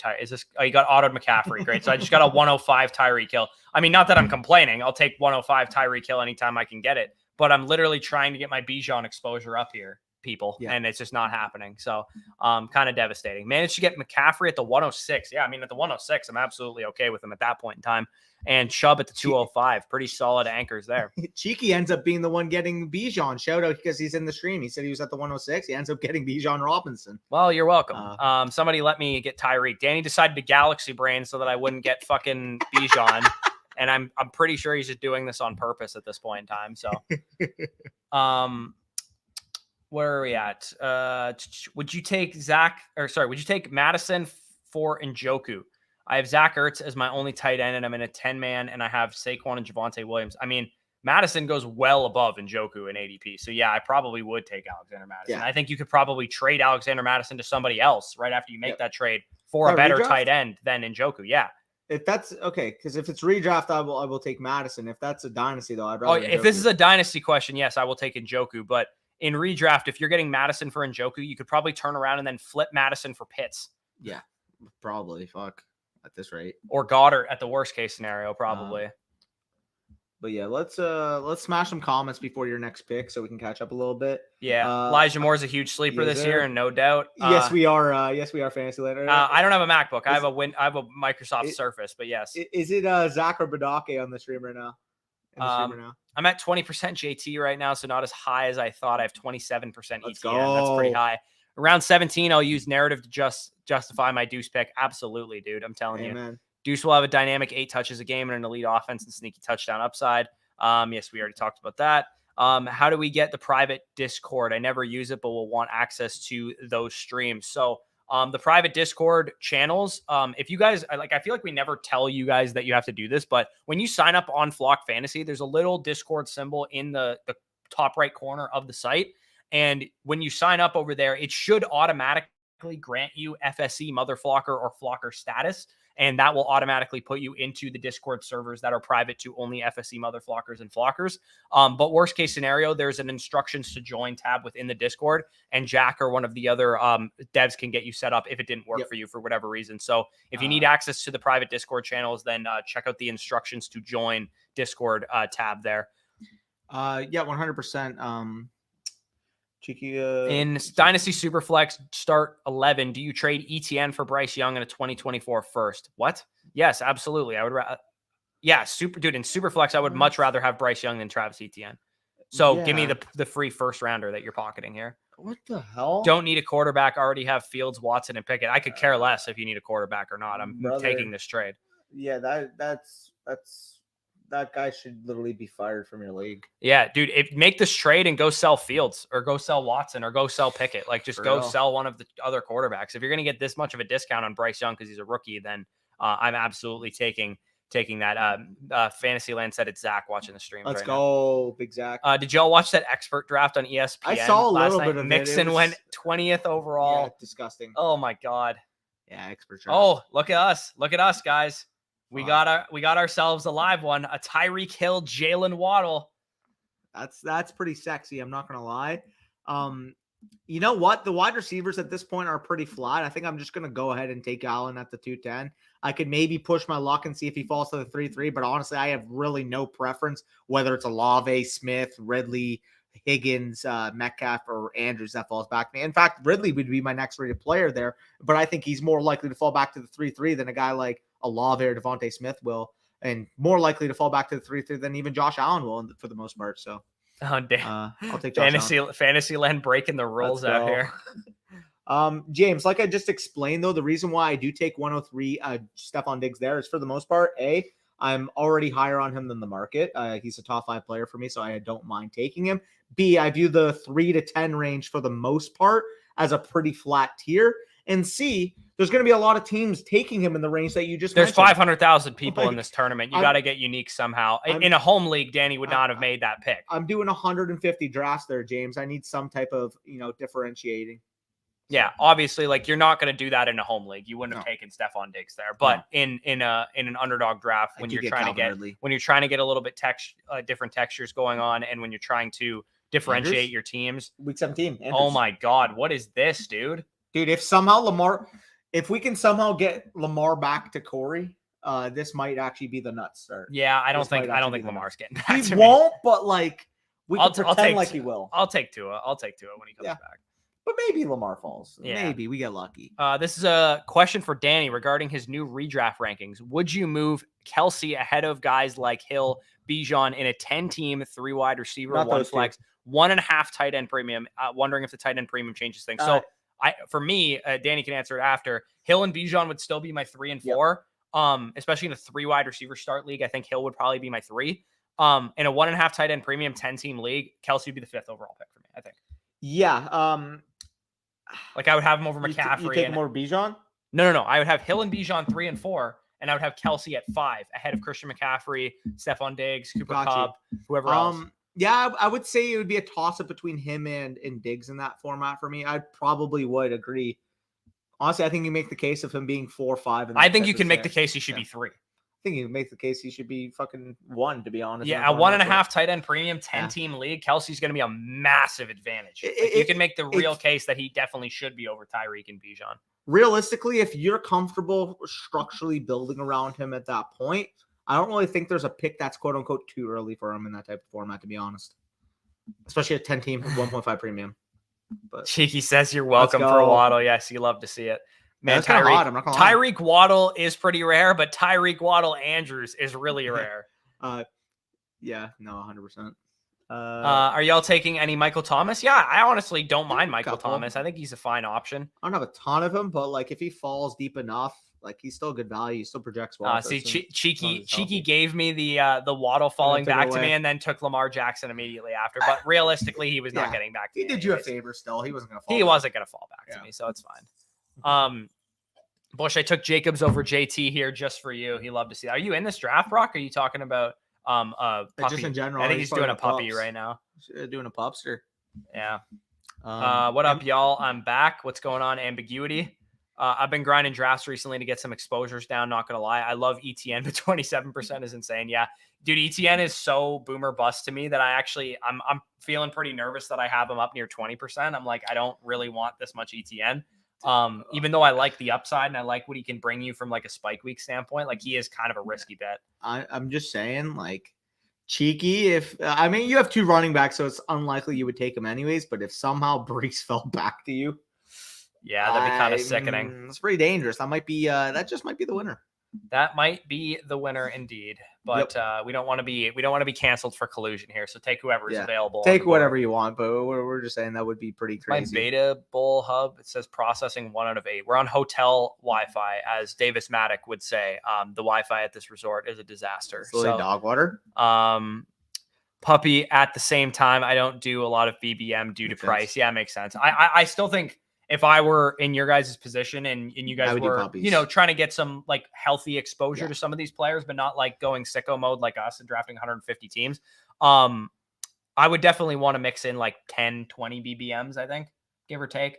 I think that's what we did prior to Underdog being like in the incubator program, and obviously like we don't pay for these drafts. So like we do, but they obviously want us to showcase the product. So it definitely I would probably still be doing 30 to 50 drafts on my own, to be honest. Bush. What? Bush. Did Breece Hall just fall to me? Bush. Holy shit, fellas. Yeah. Yep. Whew. Yep. Ay caramba. Yep. Ay caramba. This is beautiful. I'm going to snip that and I'm going to tweet it. Yeah, I know you're gonna tweet it. You love it. Okay, now where am I gonna lean here? Because I do have Diggs, Ridley. I obviously have Josh Allen paired with Diggs. Probably gonna be double tapping a receiver and whichever tight end makes it back to me, but could okay, you know what? I already spent a pick on Allen. I could say I could get cute and go double elite quarterback, but I already made the bet on Allen in the second round, so I'm gonna go Terry McLaurin. I thought about going Christian Kirk there though. Now I have to play hardball. Cheeky, man. Appreciate you still. Appreciate you. Leaving some deadly teams for the young bushy lad. You got quite the squad yourself though, man. Fuck. Super Bowl predictions. Well, we all know what Danny is gonna say. You don't want to hear mine, bro, because I don't even want to make one right now. Because realistically, AFC, I'm gonna say Chiefs. NFC, you got fucking 3 teams to pick from, and I don't want to pick either of the other 2 than my own, and I don't want to pick my own because I don't want to hear from the fucking comment section. So yeah, no comment section ever. No, the comment section never bashes Danny, and he is so scared of the comment section at the same time. So for me, I'm going to get unique here. I'm going to say that the AFC Championship is Jacksonville over Buffalo. Wow. So Jacksonville going to the Super Bowl. That's gutty. With Trevor Lawrence, and they will be facing off against the San Francisco 49ers. And so it will be the first pick in the draft versus the last pick in the draft. And it will be the last pick in the draft coming out on top when the San Francisco 49ers win the Super Bowl. And I am on the clock, and I'm about to auto draft and throw this team. And I got Christian Kirk, which is fine, I guess, but could have been worse. I could have taken Aaron Jones, I suppose. I mean, I guess like theoretically, like who would you have taken instead over him? Realistically, Herbert. Yeah, that's a good point. I guess I can backdoor a little Lawrence Tua double quarterback there. I need to star Tua here and make sure that he doesn't go away from my team. Yeah. For the record, I'm just not going to make a prediction because I know you guys are going to fucking get on me for it. So yeah, Danny thinks that the Cowboys will win the Super Bowl. They'll probably lose to the Chiefs, 6 seed Giants in the first round. If I were to say one again, I'm not going to predict the Eagles because I fucking hate the Eagles. I'm not going to predict the Niners because I have no faith in Purdy doing it for 21 games that would be necessary to do that. Purdy will cook and win the Super Bowl. Yeah, no, I mean, you mean Kyle Shanahan will. I need to get my Purdy exposure up, man. I think they're going to win the Super Bowl, and I got like 10% Purdy. It's kind of ridiculous. Yeah. With that being said, though, Chiefs are going to be my AFC prediction because until Patrick Mahomes, I mean, until I see something from the Chiefs to not pick them, I'm going to pick them. That's like a condom pick. I mean, I guess, but it's like even if they don't make the Super Bowl, they're going to fucking play. Dude, in the raw AFC dog it. Pick the Jags. No, I'd rather not. If I was going to go off the board, it isn't even off the board because I would just say the Chiefs or the Bills. You want to know the off the board pick? The Atlanta Falcons make the NFC Championship. Dude, there's no way they beat any of the top 3 teams in the NFC. I'm sorry. They present a different. If Bijan's the superstar that we think he can be, they would present a big time differing the thing than most of the NFL is used to. Are they scoring more than 20 points on the Cowboys, the Eagles, or the 49ers? No, I think if the Falcons had a potentially elite defense, then this could be maybe a different story. Because if they had an elite defense, then I think their offense would really work. But it might be, early in the first quarter, in the second quarter, playing how they want to play, and then in the third and fourth quarter, probably having to throw the ball a little bit more. Yeah, like again, I know I said I wouldn't say it, but I don't want to fucking. Danny wants the Cowboys to win the Super Bowl. You can say it, be a homer. This is objectively the best team that they've had. Yeah, I'm not going to say it because Better than 16? I don't want to fucking way better than 16 because you don't have a rookie quarterback. Yeah, that's you have a quarterback that's 30 years old that's ready to fucking win. You know who else isn't a rookie quarterback this year? Brock Purdy. Thanks for the help. I could see a Kelsey, ARSB, Ridley start in that league since the home league. So I gotta get my head in the game here. Oh shit! Did I actually just get sniped on a naked Gabe Davis, bro? Pain. Come on, man. 4 picks out of ADP. You couldn't have let him fall to me. Now with that being said, Corey, you're not gonna snipe Kincaid from me, are you? Probably not. I think I'm going to go with Lawrence at this turn here, and then I just want Addison to fall back to me, but that's not going to happen because I don't pick for. Oh, actually, yes, I do. I will be taking a dead zone back most likely for the record. Devastating. You could go with Javonte, Damian Pierce makes some sense there. Yeah, Montgomery would be my 3 best here. Streamer W, definitely. What would you guys do if we won the BBM? So I don't know if we've actually discussed this because we both have our own entries. One of us, we would have to share a little bit, maybe 100. I toss you $100K if I won the $3 million. You know, we gotta spread the wealth a little bit. Last year it was a little bit different because last year our entries were pretty much split. So we're like, if we make a certain amount, it'll be a bigger split. But this year it's like we kind of have our own. So if we win the $3 million or either of the $1 million prizes, we toss the other $100K. Sounds fair, I think, to me. If I win it, I would buy a house in the impossible real estate market that we currently live in Ontario. But I also would buy a beach house in Mexico because my girlfriend is from Mexico and she has a citizenship there. So I would not have to pay any kind of foreign tax on that. I would pay I'd buy a $225,000 condo there, and I'd have a nice little vacation house. So that's definitely what I would buy. House in Ontario would run me $1 million probably, $1,000,001. And then here the nice thing though is it's 3 million American. So after taxes, we're talking 1.8 million American, 1.6 million American, something like that. That's 2.2, 2.3 Canadian. So I can buy a $1.1 million house, toss Danny $100K, and buy a beach house in Mexico, and still probably have 750 grand to spare to invest and to help out my family and that kind of thing. Amen. So, and of course, put back into the channel because at the end of the day, we're doing this because we love you guys, and if that's going to help us increase production, we're going to do everything in our power to be able to do that. So absolutely, appreciate you guys. Friggin' lootly. So we're going to grab Zay Flowers. We are just going to pretend that this fucking Dolphins and Ravens game just hits the nuts in week 17. Waddle, Tyreek, Zay Flowers, and Mark Andrews. And I hope that I get Tua comes back to me. Again, I pushed him, but he should be fine. I don't think I needed to reach on him, to be honest. But let's see what we got here. Now I have to play hardball, Cheeky Hobson says. Got a Chase, Higgins, Jacobs, Burrow start. Fun stuff. Wow. Yeah, so the premium double with the Bengals there. Brees is going to fall off to the late 5th, 6th round by kickoff, right after one good Dalvin preseason game. So here's the flaw with your theory here, Dalvin James. Dalvin is not going to play in the preseason because he's not healthy. He's still, for the record, I don't think people have realized this for the last few years. Brees is probably healthier than Dalvin Cook right now, legitimately. Dalvin Cook has separated his shoulder more times than I've said 100% on videos, which is a lot. Yeah. Eagles winning the Super Bowl over the Bengals, Seahawks winning the NFC West, 2 absolute elite franchise altering drafts in back-to-back years. Facts. Lions over week 1. Lions over Chiefs. I'm making a joke. I'm so glad the Lions play on week 1. It's going to be so fun, man. Yeah. They're just a team that you can root for. You know what I mean? They got fun offensive pieces. They got a good head coach that you can tell really cares about the players. They obviously, got high selected fantasy players, and they're in a matchup where it's literally probably going to have I don't even know if the over-under's out, but I'd be shocked if it's any less than 51.5. Yeah. I don't know about you. If you guys feel this way, this is the way I feel about the week 1 kickoff game. I'm so excited for it. And then midway through the 4th quarter, I'm like, okay, bring on red zone. Do you feel that way about week 1 kickoff on Thursday night? It depends what game. Sometimes there's absolutely snooze fest of games. Like the Rams Bills one last year. Rams Bills one, which by the way got so much hype. The Eagles Falcons a couple of years when the Eagles won the Super Bowl. That one was such a snooze fest. Devontae Freeman got hurt in that game too, and I drafted him that year. It fucking sucked. Let me think. The year before was, oh my god, it was Texans Chiefs. That was That was the year that the last year of Deshaun. That was the year that Clyde had 78 goal line carries. Yeah, and he didn't score a single touchdown.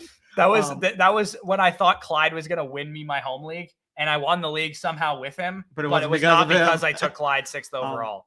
For the record, by the way, 54.5 over under for Thursday Night Football in week 1. So just saying, if you do have Lions or Chiefs players and you're playing in week 1, there's a good chance they're probably going to go off. Yeah, that would be that'd be an interesting spot there. Yeah, where Danny is doing what I did, picking the chips. I used to pick Brady every year if I didn't have a strong conviction on a different team. Fair it's pretty enough. easy to do so. FYI, longtime flock member. You guys are a credit to the channel. Don't tell Mason your dynasty analysis is better than his. Love your trade value chart. Appreciate that, Cheeky. Mason does great work too. Though. Yeah, Mason does great work, but we definitely appreciate that. Love that you guys are finding us through Mason. That was obviously a side benefit of partnering up with him, is that he does have a bigger audience than we do. And you know, we get some blowback from some of his listeners not knowing who we are, and glad you were able to find us that way. And I'm glad we're able to make an impression on you to the point, because it's not easy, right? Like you guys, if you are Mason, followers, Mason subscribers, and you saw our work, by accident, or like, you're like, I'm signing up for Mason's site. Who's this Corey Bushland guy? Who's this Daniel McKinnon guy? The biggest worry is we don't want to feel like we're intrusive to you guys. We want it to feel like a community experience. And I'm glad that we were able to, leave off that type of vibe on you. To be honest. Because like we had no credibility in your eyes when you first saw 100%. Our work, probably because you were just sauced through Mason, and you're like, oh, who are these fucking, rando Canadian kids? Yeah. You are a real Cowboys fan. Yes. Appreciate that. All real Cowboys fans will have actual, thoughts that they're going to win the Super Bowl. One thing that I think we should do in the depths of the off season, June, whatever, how we used to do like Sporkle quizzes all the time. Yeah. We should just live stream some of that. Would be fun. Dude, we crushed that. If you guys are unfamiliar with just how freaky we are when it comes to just random NFL trivia, it's actually scary. I want to enact a challenge right now. Do you think we can name every Super Bowl winner? Yes. I bet I can do it. Yes. All right, let's start it. Someone keep the count. Somebody pull it up and double check our work here. I'm almost positive. Reverse order or starting reverse order. So this year. No. Sorry. First Super Bowl to now. Okay. So starting order, the first 2 Super Bowls were won by the Green Bay Packers. First one was over the Kansas City Chiefs. Second one was over the Raiders, right? Yes. The third one was the Jets over the Colts, no? Yep. Third Super Bowl 3, Jets over the Colts. The Colts won it the next year. Over the Cowboys. Over the Cowboys in 1970. Game-winning field goal, I believe. Super Bowl 5, I believe the Dallas Cowboys won. Yep. Correct? Yep. Super Bowl 6 that would have been the 1972 Dolphins, was it not? Should be off my again. I can't visualize the years right now. So that's the way I think about it. So the first Super Bowl happened in 1967? Correct. Yeah. So 67 Super Bowl. Yeah, because 68 Jets was Super Bowl 3. So 69 was the Colts. Yep. 70 was the Cowboys. Yep. 71. So it was not the Raiders won the Super Bowl, didn't they? Super Bowl 6. I would have to see when we do it in Sporkle, it's a lot different. I know it's different in Sporkle, but this is harder. So I want to try and do it in this. Yeah, I guess. We'll continue this throughout the rest of the We'll do it in the rest of the stream. We'll continue it throughout the rest of the stream. I'm almost positive the 71 Raiders won the Super Bowl. It was the Stabler Biletnikoff kind of teams there. Yeah.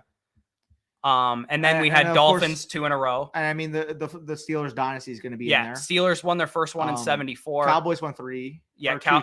Hold on, we'll go in order. Here. They played the Steelers. I'm on the clock here. Okay, Khalil Herbert, I'm going to take you. Jackie Smith here, I believe, was 76, 77. Okay, so I got this. Ready? 1971, Oakland Raiders. 1972, Dolphins. 73, Dolphins. 74, Pittsburgh Steelers. 75, Cowboys won the Super Bowl again. 77 was the Steelers again, right? Did you win the Super Bowl in 77? We didn't win back to back. We won 2 in the 70s. Okay, the Steelers Super Bowl 3. Steelers Super Bowls were 74, 76, 78, 79. I know that. Those are the Super Bowls that they won. I think 76 was the year that Jackie Smith could have caught the game. I feel like 71 is wrong, and the Raiders won their first one in 77.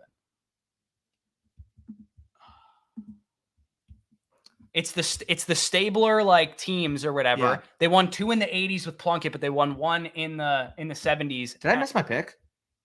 No, okay. I'm trying to think. I got Auto. Oh, you know what we missed? I just realized why we're fucking up. First Super Bowl Packers, second Super Bowl Packers, third Super Bowl Joe Namath and the Jets, fourth Super Bowl Chiefs, Hank Stram Chiefs. That's what we missed. 5th Super Bowl was the Colts. Yeah. 6th Super Bowl was the Dolphins. 72. Yeah. 73 Dolphins. Yep. 74 Steelers. 75 was Cowboys. I think it was the Raiders. Cowboys 77. 77 was the Cowboys, right. I think. And then because they won 2 in the decade. I know that they won 2 in the 70s. They won 3 in the 90s. Yeah. So yeah. Yeah. So they won 77. Steelers again in 78. 79 again. The Steelers. 1980. Was it Washington? No, I think this. Doug Williams won one early. You said they won 2 in the 70s. This would have been the 79 season. Or that would make sense. Well, the Cowboys won 2 in the 70s, 3 in the 90s. Okay, so I swear Washington won 1 in 80 or 81. Maybe the Raiders won their first one in 80. They did win in 80 because I think the Washington won in 81. Well, what was the lockout year? Because that was when Mark Mosley won the MVP. I guess we're not proving our point of knowing all this. No, but Mark Mosley won the MVP, I believe, what, in 1981?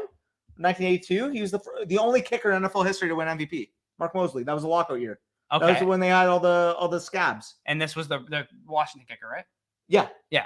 And I think he hit 30 out of 31 that year or something like that. He missed 1 kick. I remember that. I know the Raiders won a Super Bowl in the 70s. I know for a fact they did. It was probably 75 Raiders, I'm guessing.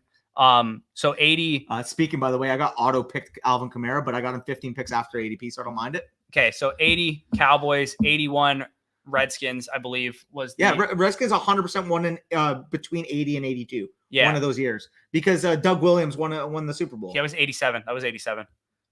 100%. The first Super Bowl was won by Joe Theismann. It was John Reagan's Super Bowl. Right.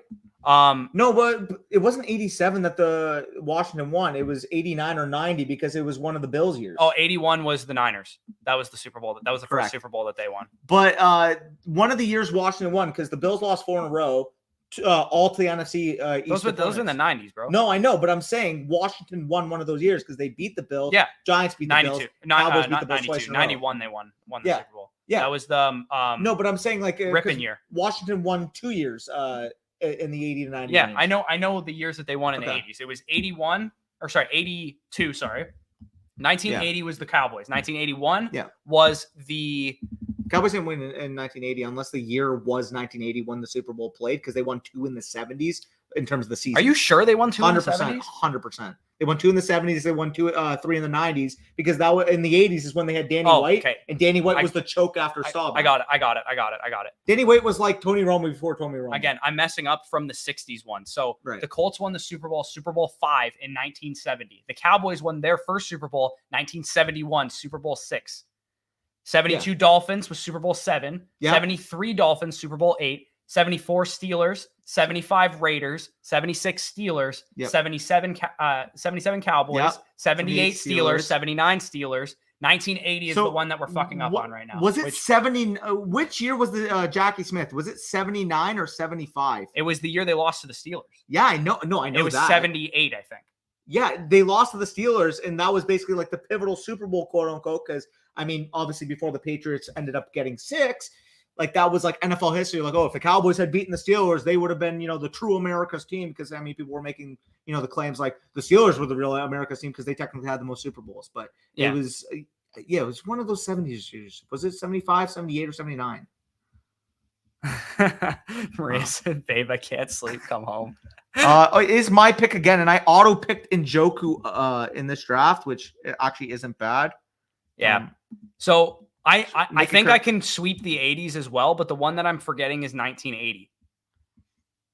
Yeah. That must have been, was it a Raiders Super Bowl? Was it the first Plunkett one? I think so, because then the Niners, won. 81 was Niners. 82 was Redskins. That was the John Reagan's one and the Joe Theismann one. 83 was the that was Dan Marino's rookie year. Was that not the Niners? No, that was 84 because they beat Dan Marino that year. Right. I feel like 83 is a very pivotal one that I'm forgetting. Yes. Oh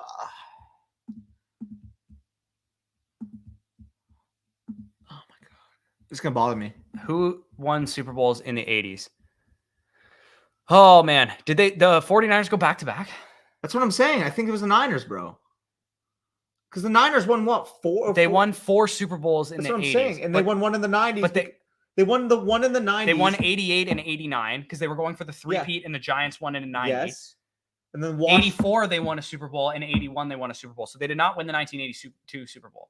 They won 4 in the 80s. I know that because they won 1 in the 90s. 84, 88, 89. They broke up the Cowboys 4-peat because the Cowboys would have 4-peated, but the year in between, because they won obviously 2 in a row and then won the year after against the Steelers. The Redskins won the year. No. I'm talking in the 90s. I'm talking in the 90s. Yeah, the Redskins won the one in between the Cowboys 4-peat.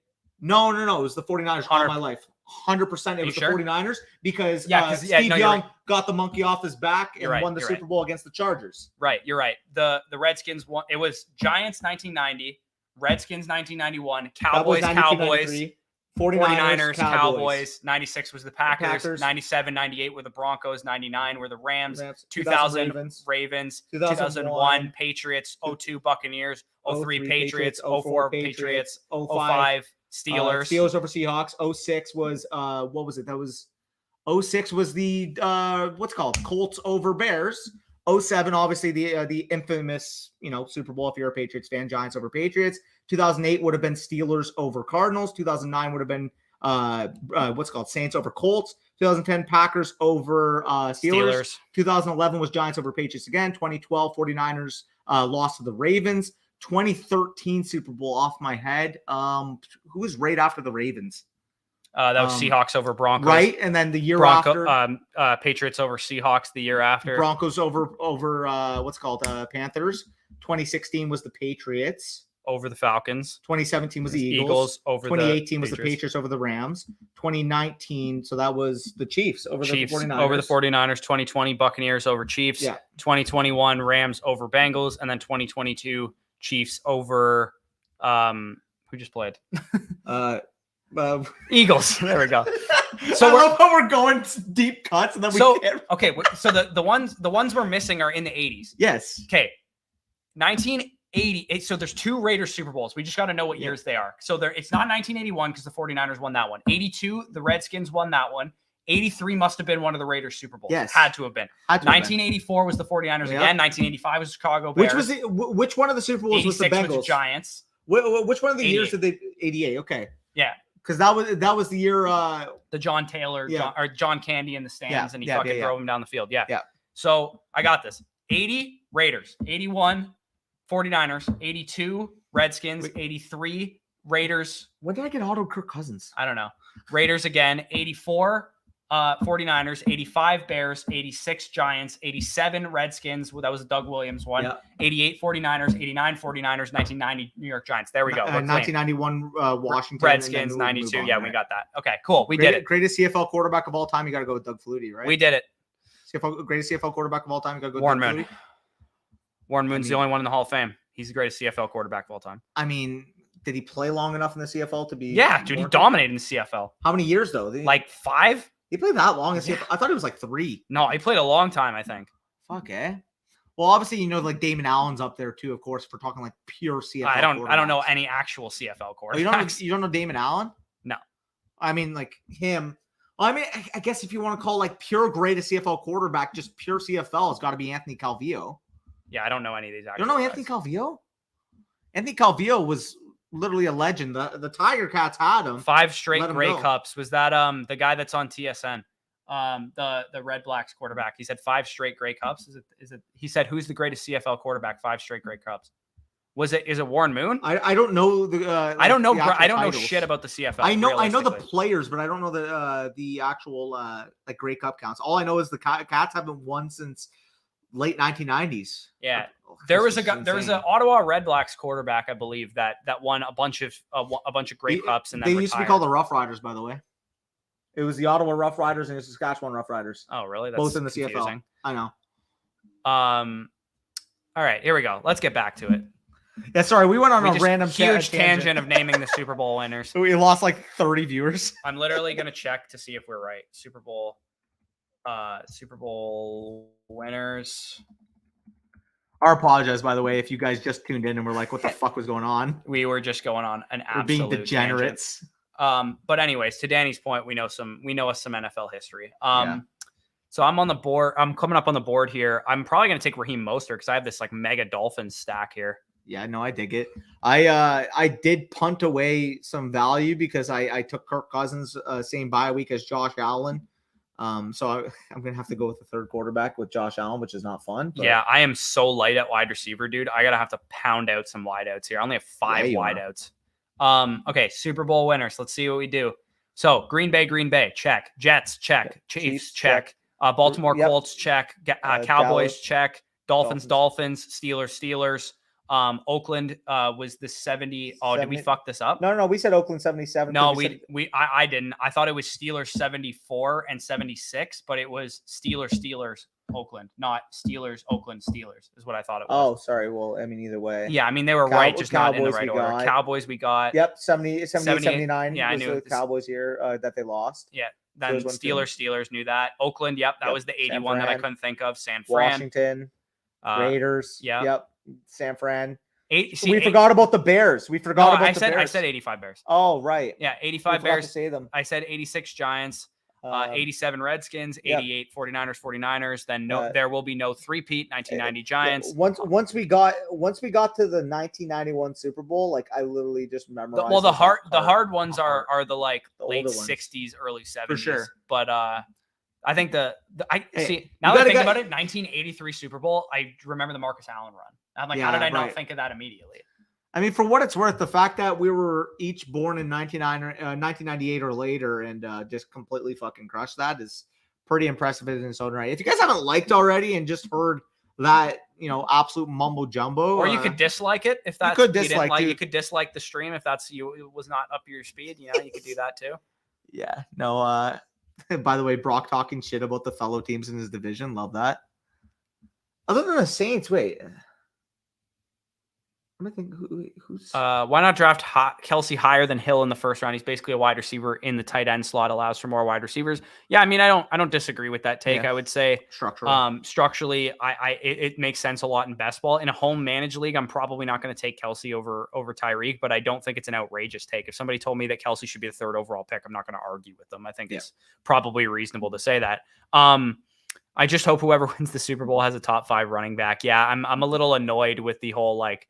Look at the last Super Bowl winners: Sony Michel, Isaiah Pacheco, Leonard Fournette. The Marcus Mosher's classic. Yeah, the classic. Like, can we get like the like Chargers winning the Super Bowl this year or something? Like some team that has like a good running back. The way I love how I was gonna put the TV for the comments up there, and I just completely forgot. Yeah, you did. The TV in our hotel room, Danny's pointing at. He was gonna put the stream up there so he could read the comments also. Pick a duo PPR. By the way, Danny beside me running light mode. Underdog, roast him in the comment section. You really had to do me like that, eh? Yeah. Pick a duo PPR: Hill and Pollard, CMC and Olave, or Bijan and St. Brown. I will take Bijan and St. Brown, but Hill and Pollard is not that far off as well. Agreed. CMC and Olave would not be really all that close for me. Part of Mexico. She is from the West Coast somewhere. I believe Durango is the name of the state. Damn, that sounds like a movie villain. Yeah. It's also the name of a Dodge SUV. And a 14-man full P. Oh, okay. Hold on. I'm just going back to my pick. Because my running back core is probably done, or at least for the most part. I got Brees, Khalil Herbert, Jamal Williams, Damian Harris, Raheem Mostert.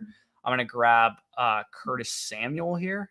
Need some production. I'm pretty light at that position. I'm done at quarterback. I already have Tua and Trevor Lawrence, but I definitely am going to need a tight end at some point because I only have Mark Andrews.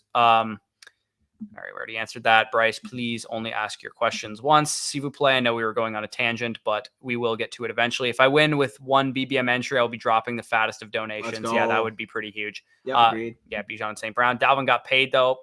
It's A-Rod. He took a pay cut. Like they had no like what did we like 3 weeks away from the season. What else are they going to spend money on? Yeah. As a Lions fan, you have no idea how excited I am this year. Yeah, I mean it must be tough being a Lions fan. It's probably like it was being a Bucs fan prior to Tom Brady.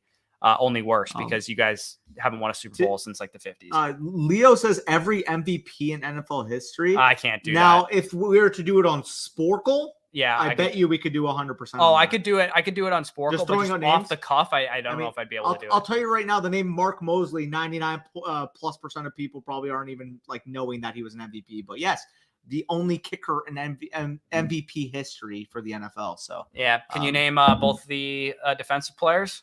I mean, Lawrence Taylor is one of them. Yeah, LT in 86 and Alan Page was the other one, 75, right? 5, I think. Yeah, it was the I think it was the year that the Raiders beat the Vikings in the Super Bowl that Alan Page won MVP, if I'm not mistaken.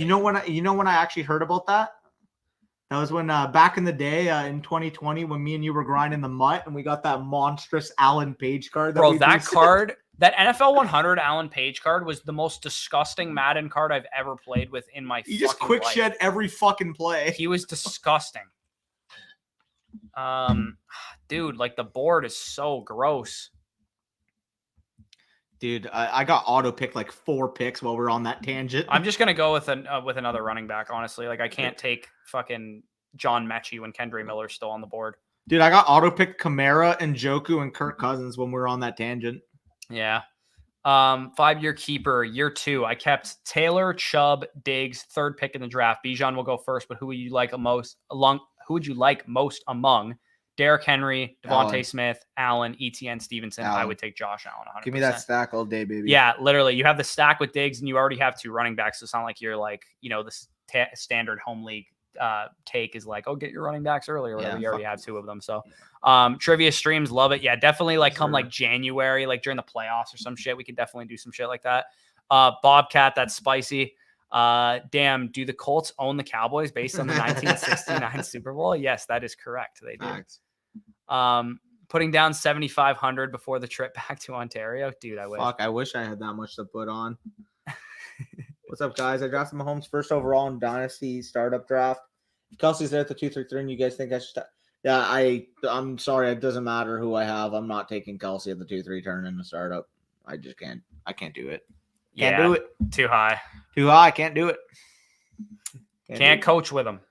Cannot win with him. Can't do it. The great Mike Singletary. Fuck the Saints. Just reminded me of that game. Fuck the Saints indeed. We share that, Brock. Calvillo in terms of accolades. Yeah. Has to be. I don't actually know any of them. Anthony Calvillo was y'all ever talk about Burke's injury? Yeah, it looks like he's going to be out for a couple weeks by the sounds of it with the LCL sprain. It's probably only like a 2 to 3 week injury. I wouldn't be too concerned with Traylon Burks. Spicy Hot says, what the fuck did I just walk into? Yeah, he said Warren Moon was the one who won 5 straight Grey Cups. He's goated. Oh, told did you. He actually? He's wow, fucking goated, man. I did not realize it was that impressive. I know. So I just actually have. That's why he made the Hall of Fame, because he probably didn't have a Hall of Fame NFL career, but it's called the Pro Football Hall of Fame. So they had to take into account that he was like the best CFL quarterback of all time. Well, the reason why is because Calvillo in the 15 years he spent in Montreal won 3 Grey Cups, Grey Cup MVP, got 3 most outstanding players, 7-time best quarterback, 4-time passing leader, 5-time passing touchdown leader. Like. I didn't realize that Warren Moon won fucking 5 Grey Cups. That was before my time watching the CFL. Let's see what Warren Moon's accolades were in the CFL. I think he only played 5 years, and I think he won 5 Grey Cups. He's like the Jim Brown of the CFL. That would make sense. Dude, the fact that Jim Brown won 5 MVPs in like an 8-year career is the most insane. Okay, yeah, no, he that is very valid. He is definitely the best CFL quarterback of all time. 5-time Grey Cup champion. In 5 years. Literally played 5 years. 6 years. 6 years. 78, 79, 80, 81, 82. 5 years. 83. Where? Oh, sorry. I saw Grey Cup. I just was looking at he won every year except for his last. He won 2-time Grey Cup MVP, most outstanding player. Yeah, you got to give him the benefit there. He just literally won 5 Grey Cups in a row. Imagine somebody winning 5 Super Bowls in a row. I get it, it's the CFL, but like that's still pretty fucking insane. It's still pro football. No, 100%. I need a tight end at some point in this draft. Sorry, we where do we leave off in terms of comments? I will go back to it. I got it here. Same Brock, same here.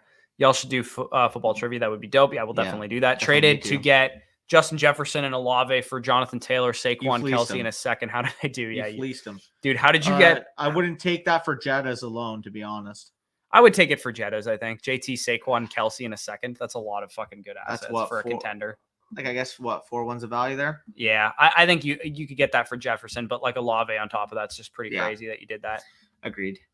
Okay, so my unbelievable start kind of bottomed out and looking kind of disgusting since then. We went on like a 20-minute tangent. We did, but like I didn't miss any picks or anything. I just didn't have any good fucking value slide to me. I did. Yeah, I'm gonna grab Hunter Renfrow here because I know he's a starter. I'm at that point in the draft. Cheeky, you couldn't have left me. You couldn't have left me Sam Howell, man. Devastating. You took a naked Sam Howell as your third quarterback when I have Terry McLaurin. Fuck. Devastating. I'm Jags, crying. Wow. Titans, and Texans fans, did any of y'all get listed? No, that is factual. Can you name? Cook 'em. I don't know if I can name. Can I name every team that hasn't won a Super Bowl? I bet I can do that pretty easily. Probably. So Jags, Titans, Texans. Yeah. AFC North, the Bengals and Browns both have not won a Super Bowl. Jaguars.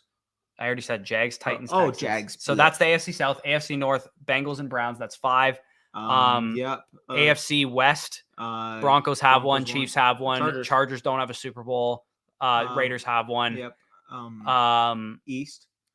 The Bills. Bills don't have one. Auto pick Jerome Ford. Okay, that's everybody ideal. else. Jets, Patriots, and Dolphins all have one. Then we get to so that's 7 teams. The NFC East. NFC East all has a Super Bowl, I believe. No, easily. Falcons don't. Falcons don't. That's 8. Panthers don't. That's 9. And NFC West. NFC West. 49ers have one. Seahawks have one. Cardinals don't have one. That's 10. Rams have one. Yep. Have 2. And then North. The AFC North. Vikings don't have one. Lions don't have one. That's the 12 teams. Right there. Pretty much. There we do. I am back on the clock here. I may need a quarterback before they all go. Do I have any stacks here?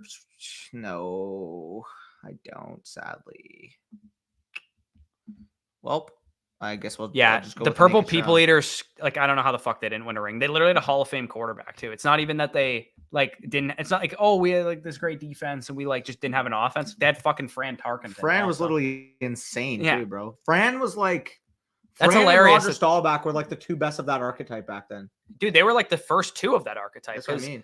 The whole Steve Young was probably the next one. Yeah, I'm trying to think. Jim McMahon pplayed like that too. But he wasn't good. He got carried by the fucking all-time defense. He did, but he was still a multi-time Pro Bowler. He wasn't he wasn't like a Hall of Fame quarterback. He's if Derek Carr won a Super Bowl. It was better than Derek Carr. How much? Maybe he was the 13th or 14th best quarterback in the league. It was like Carson Palmer winning a Super Bowl. I would take Palmer. Dude, I think those Cardinals teams with Palmer, especially what was it, 2015, man? I genuinely thought they were going to beat the Panthers that year. The 2015 Cardinals, bro. Yeah, dude, that was a really good team, yeah. Really fucking good. And then they got absolutely fucking cranked in the NFC title game. Can we just, after Fitzgerald literally won them the game against the Packers in the second round. So can we just take in that Bruce Arians should be in the Hall of Fame when he retires? Because he took a Cardinals team, the Arizona fucking Cardinals, who've been a laughing stock for most of their existence, and made them multi-year Super Bowl contenders. Yeah. And then he took the Tampa Bay Buccaneers to the Super Bowl. Yeah, we had Tom Brady. We'll give you won that. A Super Bowl. But he won a Super Bowl. Winning a Super Bowl. He also is 2-time Super Bowl champion as a coordinator as well. Yeah, with Steelers. With the Steelers. Yeah. Yeah.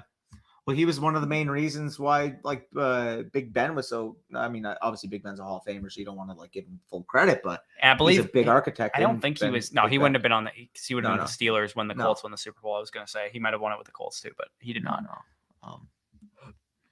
No, wasn't he on? He was on the Colts when he was on the Colts for Manning's for Luck rookie season. Peyton Manning's rookie season. That's why Peyton Manning's rookie season was QB coach.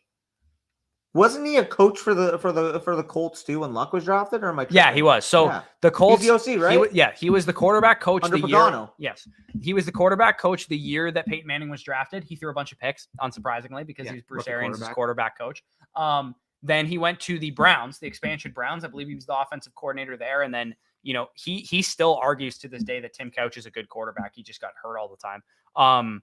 And then after the Browns, I believe that's when he went to the Steelers. He was there from 2004 to 2010 or something like that. Then he went to the Colts. Chuck Pagano got cancer. He won Coach of the Year, got the job in Arizona, and then obviously retired and then came to the Bucs. Yeah, so let's catch up on some comments because we just went on a complete tangent. Again, apologies for anybody who we've been streaming for 5 hours. We're just tangenting at this point. Yeah. Elijah Dotson, next NFL RB1. Interesting. Spicy. Malik Cunningham, next QB1. Probably not. Probably not. Y'all drafting tomorrow too. I wish we could. Unfortunately, my girlfriend has an appointment at noon, so I have to drive home immediately after we wake up. We're just gonna go down, get our complimentary breakfast, and pop out of here probably. Pat Mahomes may do it. F it. Pat Mahomes might literally win 5 straight Super Bowls. I would not be shocked. Do I have a? Okay, I do have Dawson Knox. Yeah, come on. I gotta go with another wide receiver. My I wide wanna receiver take my core guy. just fucking sucks. Paris. Yeah. I'm taking him. Oh, damn. I have my That's not who Tyreek I Waddle wanted. team and shit. Good. I wanted Josh Downs. Like, True. come on. Let's be real. Do you collect football cards? Ignore Levy. I would never ignore Eugene. You know what? Levy. Actually, let me. I was just trashing this guy earlier, but let me actually take Robert Woods because I do have CJ Stroud and I don't want him unstacked. So Yeah, that's gross, but so gross. last round Robert Woods. I do not collect football cards. I have a bunch of hockey cards. Unfortunately, hockey isn't worth shit. I could have a Wayne Gretzky autographed rookie card and it would be worth like fucking $300. And then I get like a bat. I think isn't basketball the one that's like super expensive, and baseball too. Like, dude, like a LeBron rookie card would be fucking worth so much. Yeah, no, I never collected football cards. I kind of wish I did. Love y'all boys. Love you too, Jake. Appreciate that, brother. Is Njoku, Irv Smith a good enough tight end group? You got another draft in you? I mean, fuck. If you handle the first couple minutes while I eat a little bit of the Chipotle and then come back, then yeah. Sure, as long as you maybe give me a break at some point during the draft. Right. Okay, we're queuing one more up, fellas. We're doing it. We're going encore. One more draft. Enter into Best Ball Mania 4. This will be the last one of the trip. Again, if you guys have somehow been watching us this entire time through all the fucking trivia nonsense that we've been talking about, leave a like on this stream. Check out Underdog Fantasy if you have not already done so. Promo code FSE will get you 100% back up to $100.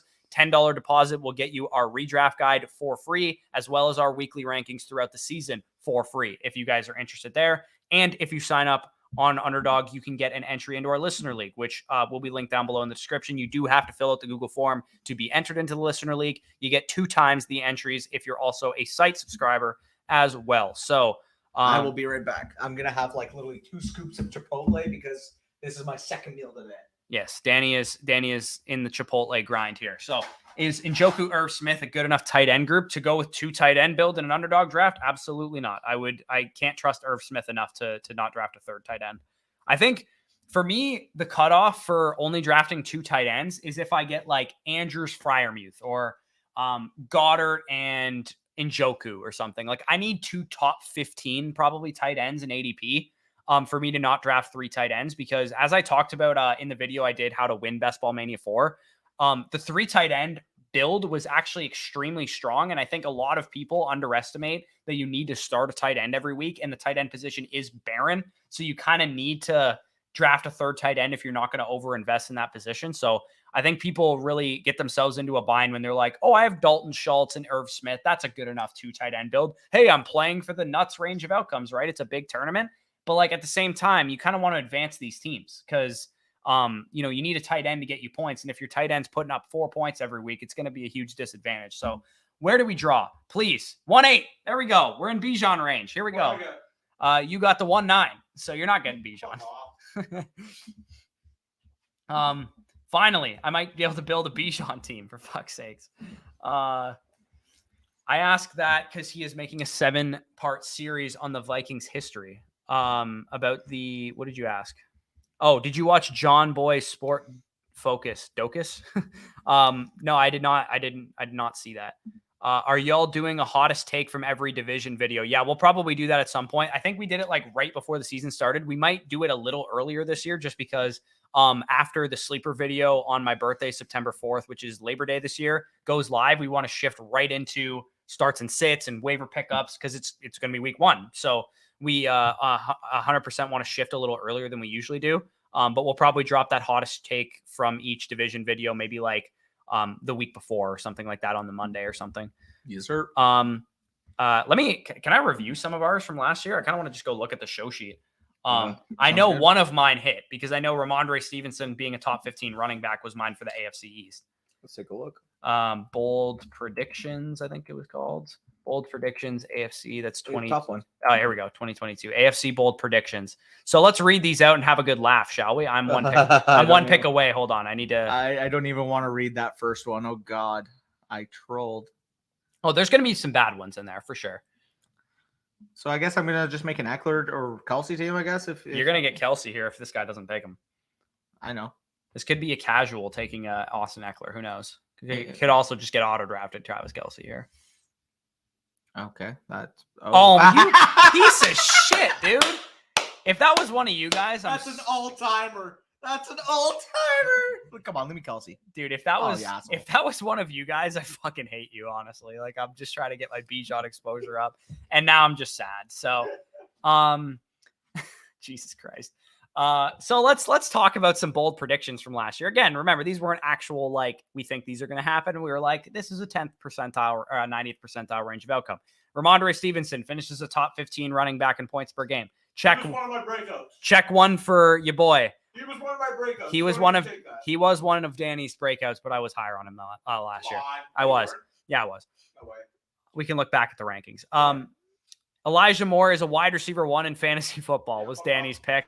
That is not great. Here's a bad one for me. Darren Waller's a tight end 1 overall. That one's pretty bad also. Danny, Javonte Williams pulls Jonathan Taylor. He blew his ACL. So that one we're not gonna hold against you too much. Pat Freiermuth is a top 5 tight end. I think he was a top 10 tight end, so I wasn't too far off on that one. Kareem Hunt outscores Nick Chubb was Danny's. That one's not great. Michael Pittman follows in the footsteps of previous year 3 wide receivers and has a top 5, I believe was what I said. That is not ideal. Matt Ryan was a train wreck. What do we got here? Yeah. Do I push Mahomes? Pollard. I got to get my Mahomes up, though. You can't take him over Pollard. I can't. You're right. That's just bad drafting. All right. Then we got Travis Etienne leads all AFC running backs in targets. He literally followed a completely different blueprint to paying off than we thought. Yeah. That was weird. All right. So far, I've got one good take, and then the rest of them have been pretty bad. Some of them have been injury related, Waller and Javonte and stuff. Bush, NFC East, Saquon Barkley regains his elite fantasy status as a top 3 running back. He wasn't top 3. He was not top 3, but he was top 5. So we'll take those. Yeah, let's not get into that one. Kenneth Gainwell outscores Miles Sanders, Danny. Yeah, that is not great. Here's a bad one for me. Cam Akers is this year's Joe Mixon. I mean, he was okay. This one is worse. Trey Lance, top 3 quarterback. quarterback. Fucking hurt in his second game. Oof. Drake London is the highest scoring rookie wide receiver and finishes as a top 15 option. That one's kind of a yikes. Michael Thomas gets hurt again. Michael Thomas is a top 5 receiver. I think in points per game, he was like wide receiver awesome. 1. But I had DeAndre Swift finishes as a top 3 running back. Not great. Hey, this one was good. No Packer finishes top 12 at their position. I think Aaron Jones was inside the top 12. He might have been RB 12 points per game on the dot. Yeah, but Rodgers was outside the top 12, as was Christian Watson, as was Robert Tonyan, all guys that were being drafted way higher. So yeah, you were on the spot there. I think Jones might have been the only one that was close to that. Well, that was the was that overall or just that was just the NFC? No, that was all. That was overall. Really? Yeah, our bold predictions, I believe, in 2021 were actually a lot better. They were. Yeah. Bold predictions in 2021. Let me look. Let's see how many of these came true. Devontae Smith leads all rookie wide receivers in targets. He didn't have the offensive rookie of the year season, but he was good. Antonio Gibson was not a top 5 pick. That one's a yikes. Trey Lance, bad. Trey Sermon, that was you. That was not me. That was not me. That was David Montgomery is a top 8 finish. I can't remember if he was good in 2021 or not. Yeah, 2021 he was good. No. David Montgomery, yeah, he was. No. He got hurt, no? No. 2021, David Montgomery. Are you tripping? Good. I swear he got hurt. It was 2020. He finished like he was, yeah. But in 2021, he was good also. I'm pretty sure. Let's see. 2020. I swear it was 2020 that he had. He had the end of the year where he was like had the easy schedule or whatever. That was good. But 2021. Get out of here, Fantasy Pros. Montgomery. Okay, maybe he was bad. That's what I thought. I thought that was the bad year. Never mind. He was bad. Adams posts the greatest wide receiver fantasy. Yeah, Cooper Kupp ended up posting the greatest wide receiver fantasy season, but Adams was also very good. So, am I going hyper fragile? Did Mahomes get pushed? No. Lamar. Could I go bully tight end? No, I'm just kidding. Lamar. Yeah, I should go Lamar. Yeah. I mean, if you didn't go Lamar, I was going to take him. But yeah. Any other 2021 predictions here? We got Kyle Pitts breaks the curse of the rookie tight end and outscores George Kittle. He had 1,000 yards, but he did not outscore George Kittle that year. I don't think he might have actually. Terrace Marshall outscores Robbie Anderson. That one's dyke. That one's that's bad. Will Fuller, yikes. Elijah Moore is this year's Justin That's Jefferson. disgusting. That one's yikes. For what it's worth, though, rookie year Elijah Moore did kind of cook for like a 5-game stretch. Justin Herbert wins MVP. That's awful. Javonte Williams takes over the main job in 5 games and is the highest Austin scoring. Eckler Yikes. just killed that. Rashad Bateman, yikes. Chase Claypool, yikes. Jonathan Taylor boasts the highest win rate of any running back drafted after round 1. There we go. We got a big hit. We got a big hit there. He was the RB1 in fantasy. I hit on that one. Who picked number 1 in the 2022 draft? Wasn't Wasn't the Texans, but they were like right there. Yeah, Danny's prediction was that they'd have like nobody good and that they would pick first overall, which they picked in 2022. They picked Derek Stingley. They picked 3rd overall. Wasn't too far off. Yeah. Not bad, not bad. Couple big misses there in the bold prediction. We'll try and get a little better with those. I mean, it's bold for a reason. Yeah, we got to get hot takey with them a little bit. Arian says Luck that was the best quarterback he ever coached, which genuinely hurts my soul, dude. I would feel so shitty if having Andrew Luck as your quarterback as an Indianapolis Colts fan is like going out on like 3 really good dates with a chick and then she like moves away. You know what I mean? She moves to like Paris and you just keep reminding yourself about how she was the one. Yeah, like that's like the type of shit that you going through right there. One more. Let's effing go. Yes, wow, still live. Fionia says he was the perfect quarterback. This is why I drink. By the way, I did Hyperfragile. Jared's in at 3. What did you do? Eckler, Barkley, and Jacobs, just because the fucking value at wide receiver was putrid. Okay, well, at least I know you're not going to take a 4th running back, and if this guy doesn't take Brees, I'm going to get him. Pretty much. Hopefully he doesn't go Judy. Okay, do that. I will go Judy. Who did he take? He went Christian Watson. Guys, like, am I going to have to take Brees Hall in every single draft? If Brees Hall's available in the 4th round, I'm literally going to draft him every single time. I literally don't care. By the way, best believe, guys, I'm not taking any more than a 4th running back on this team, and I might even just take 3. You're going to go true hyper fragile? Eckler, Barkley, and Jacobs? Yeah, fuck it. Yeah. On the rock, baby. I should probably put the board on before people yell at me. Yeah. Don't yell, please, I swear. Don't yell. Yeah, I almost always do 3 tight end, mixed it up and went 2 tight end. Might be a mistake, but oh well. Yeah, I mean, if one of those guys smashes, you'll be good. But I'd imagine that's a little short. I don't think Irv Smith is a guy that's going to smash. Like you're getting lucky if he gives you 6 touchdowns. I think best case scenario, 60 catches. Yeah, if you get a 6 touchdown, 450-yard season out of Irv Smith, I would consider that a pretty huge win for his ADP. Cheapest RBs in Dynasty for this year. It looks like the Chipotle is hitting Danny again. Huh? Oh, just a number 1. We got an update. Cheapest RBs in Dynasty for this year. If you're looking for cheap production, I would say James Conner is a good guy to go after. You can get him for really cheap. Antonio Gibson, Brian Robinson are good, like low end, RB2 types. If you're looking for like an RB1 caliber production piece, Derrick Henry's probably your cheapest bet. I think Nick Chubb's also not a terrible bet either at his current price tag. Same with Tony Pollard and Ramondre Stevenson. Ramondre might actually come at like a pretty sizable discount now with the whole Ezekiel Elliott signing when he probably shouldn't. LOL facts Pollard. Another one, boys. Yes, sir. What's the best strat for 10th pick on a full PPR or full 12-man league? So I'm guessing you mean full PPR.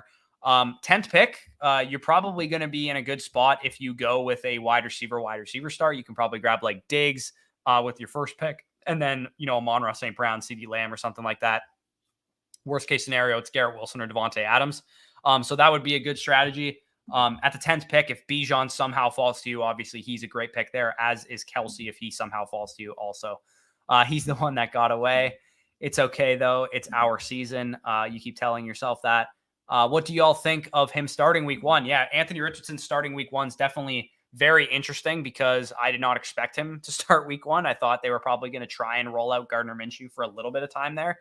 But yeah, good news for Anthony Richardson and the bags that I have picked up on him, especially in underdog drafts. I think the early thesis for people not drafting Anthony Richardson was that he might not start right away. But the fact that he is starting is pretty good news for the fact that I am over market on him. I have 10.7% Anthony Richardson. So definitely like that.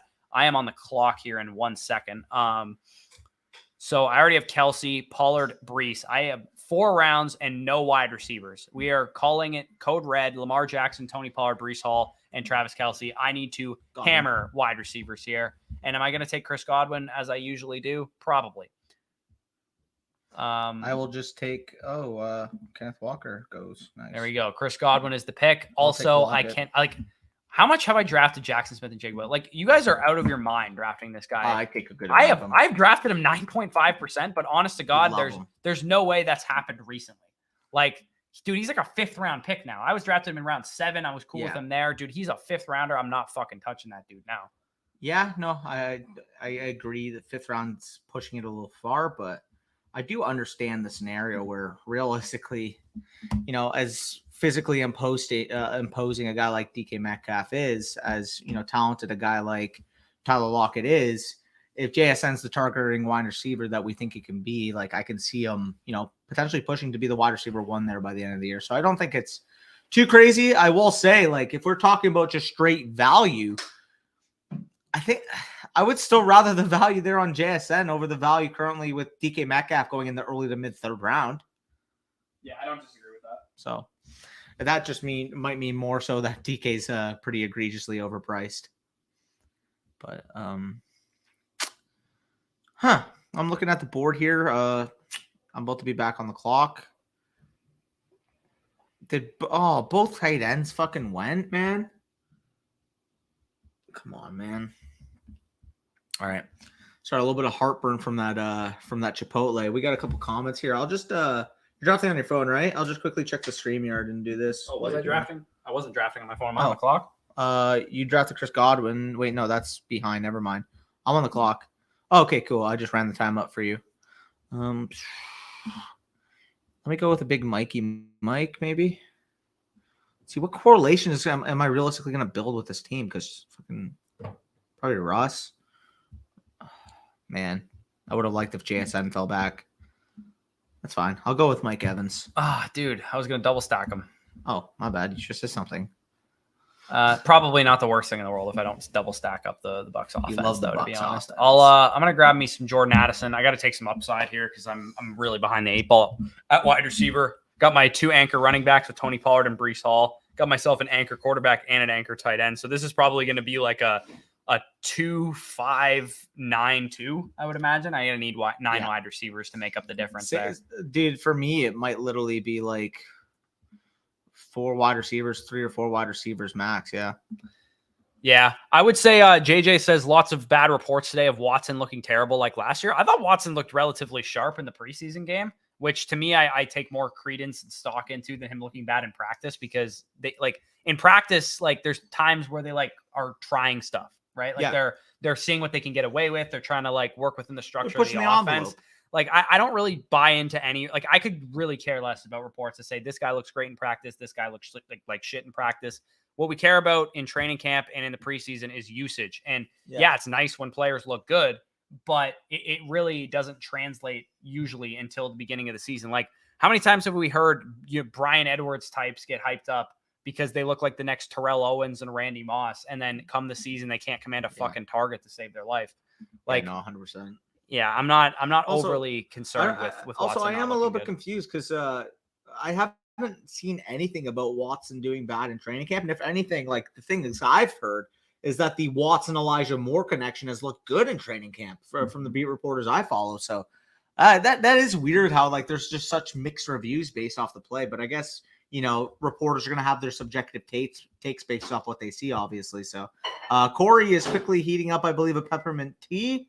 And we're 5 picks away. Corey's about to be 4 picks away, so we'll see where he leans when he's back on the clock. As long as he doesn't snipe Kyle Pitts from me if he falls. Yeah, I'll figure something out here. here. You won't take him. No, I will not take him. I will gladly take him if he falls. Oh, QJ has to go, man. Come on. This is a good old fashioned wide receiver avalanche draft, man. Holy fuck, for real, man. Oh my, really, Kyle Pitts, man. I'm gonna take dude. I'll take Cooks here. Get myself access to some. I would probably normally go Elijah Moore in that situation, but there's a lot of upside swings here. Moore, Burke, Sky Moore, Bateman, those type of guys. I figured I needed kind of a stability piece there in Brandon Cooks. Kind of got to go Elijah Moore and hope Deshaun falls back, don't I? Probably. I mean, I'm not taking another running back at least until like round fucking 17, to be honest. Yeah. Do we have any week 17 correlation here that we want to pay attention to? I do think like some streamers and some, fantasy players are going to go really crazy with this week 17 stuff. I'll do it if it lines up. I'm not going to go out of my way to I'm going to draft this player who I think is an inferior projection because he looks good in week 17. I get it. All the money's at the top, but at the same time, you need to make the fucking playoffs.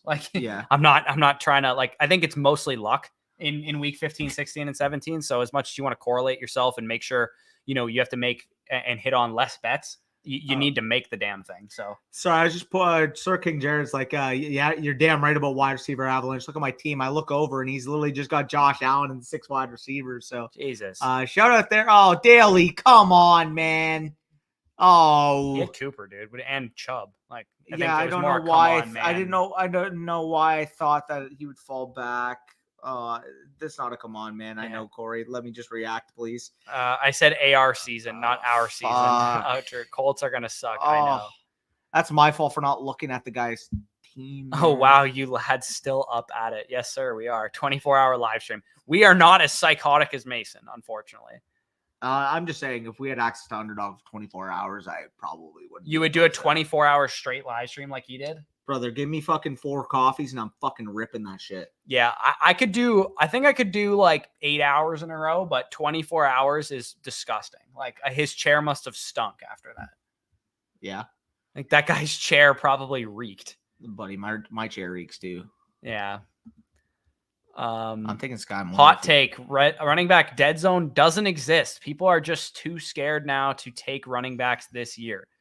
So by that logic, in your opinion, there's going to be fucking 20 guys that score over 15 points per game in fantasy this year, or all of the early round running backs are going to suck.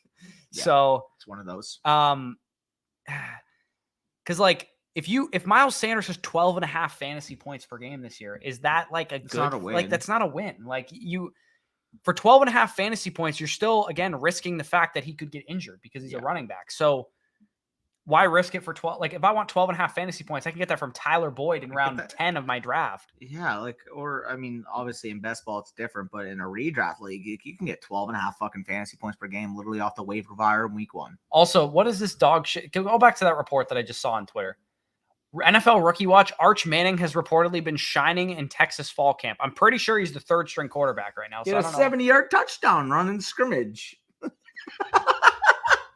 Also, Arch Manning, he has 20 miles per hour on his runs. Where are we getting GPS data for scrimmage practices in college? Yeah, that's disgusting. You just made that up. 20 miles per hour on the run? There's no way anybody actually tracked that. Yeah. Wow. Fellas, please don't listen to 99% of camp stuff. Literally. All I care about is who's, running with the first team, who's the starting slot receiver, who's the starting outside receiver, who's getting the pass catching work. That's the stuff I care about. I do not care about who looks good. Y'all think Lamar's going to go off this season after the big payday? Yeah, I do. I think Lamar has the best weapons group of his career, and I'm really kind of annoyed that I'm not over market on him right now. And I really want to get my exposure up on him because I do think he can be a monster payoff this season. Wide receiver avalanches, right? Look at my team. Jared owns this draft. Yes, he does. Hey, guys, traded A-Chain for a 25 first and Judy for a 24 and 25 first and flipped those picks plus Shaheed and a 3rd for Garrett Wilson and Dalvin Cook. Why Dalvin Cook is the question I would have for you. And also 3 ones for Garrett Wilson is also a pretty steep price to pay. Wait, for a 25 first and Judy for a 20. You traded 3 ones for Wilson? I would have, dude. You got to go for a quarterback if you're going to give up 3 ones. Yeah, or Jefferson or Chase. Fuck. If I were you, I think you gave up a little bit too much, especially if you're in a rebuild.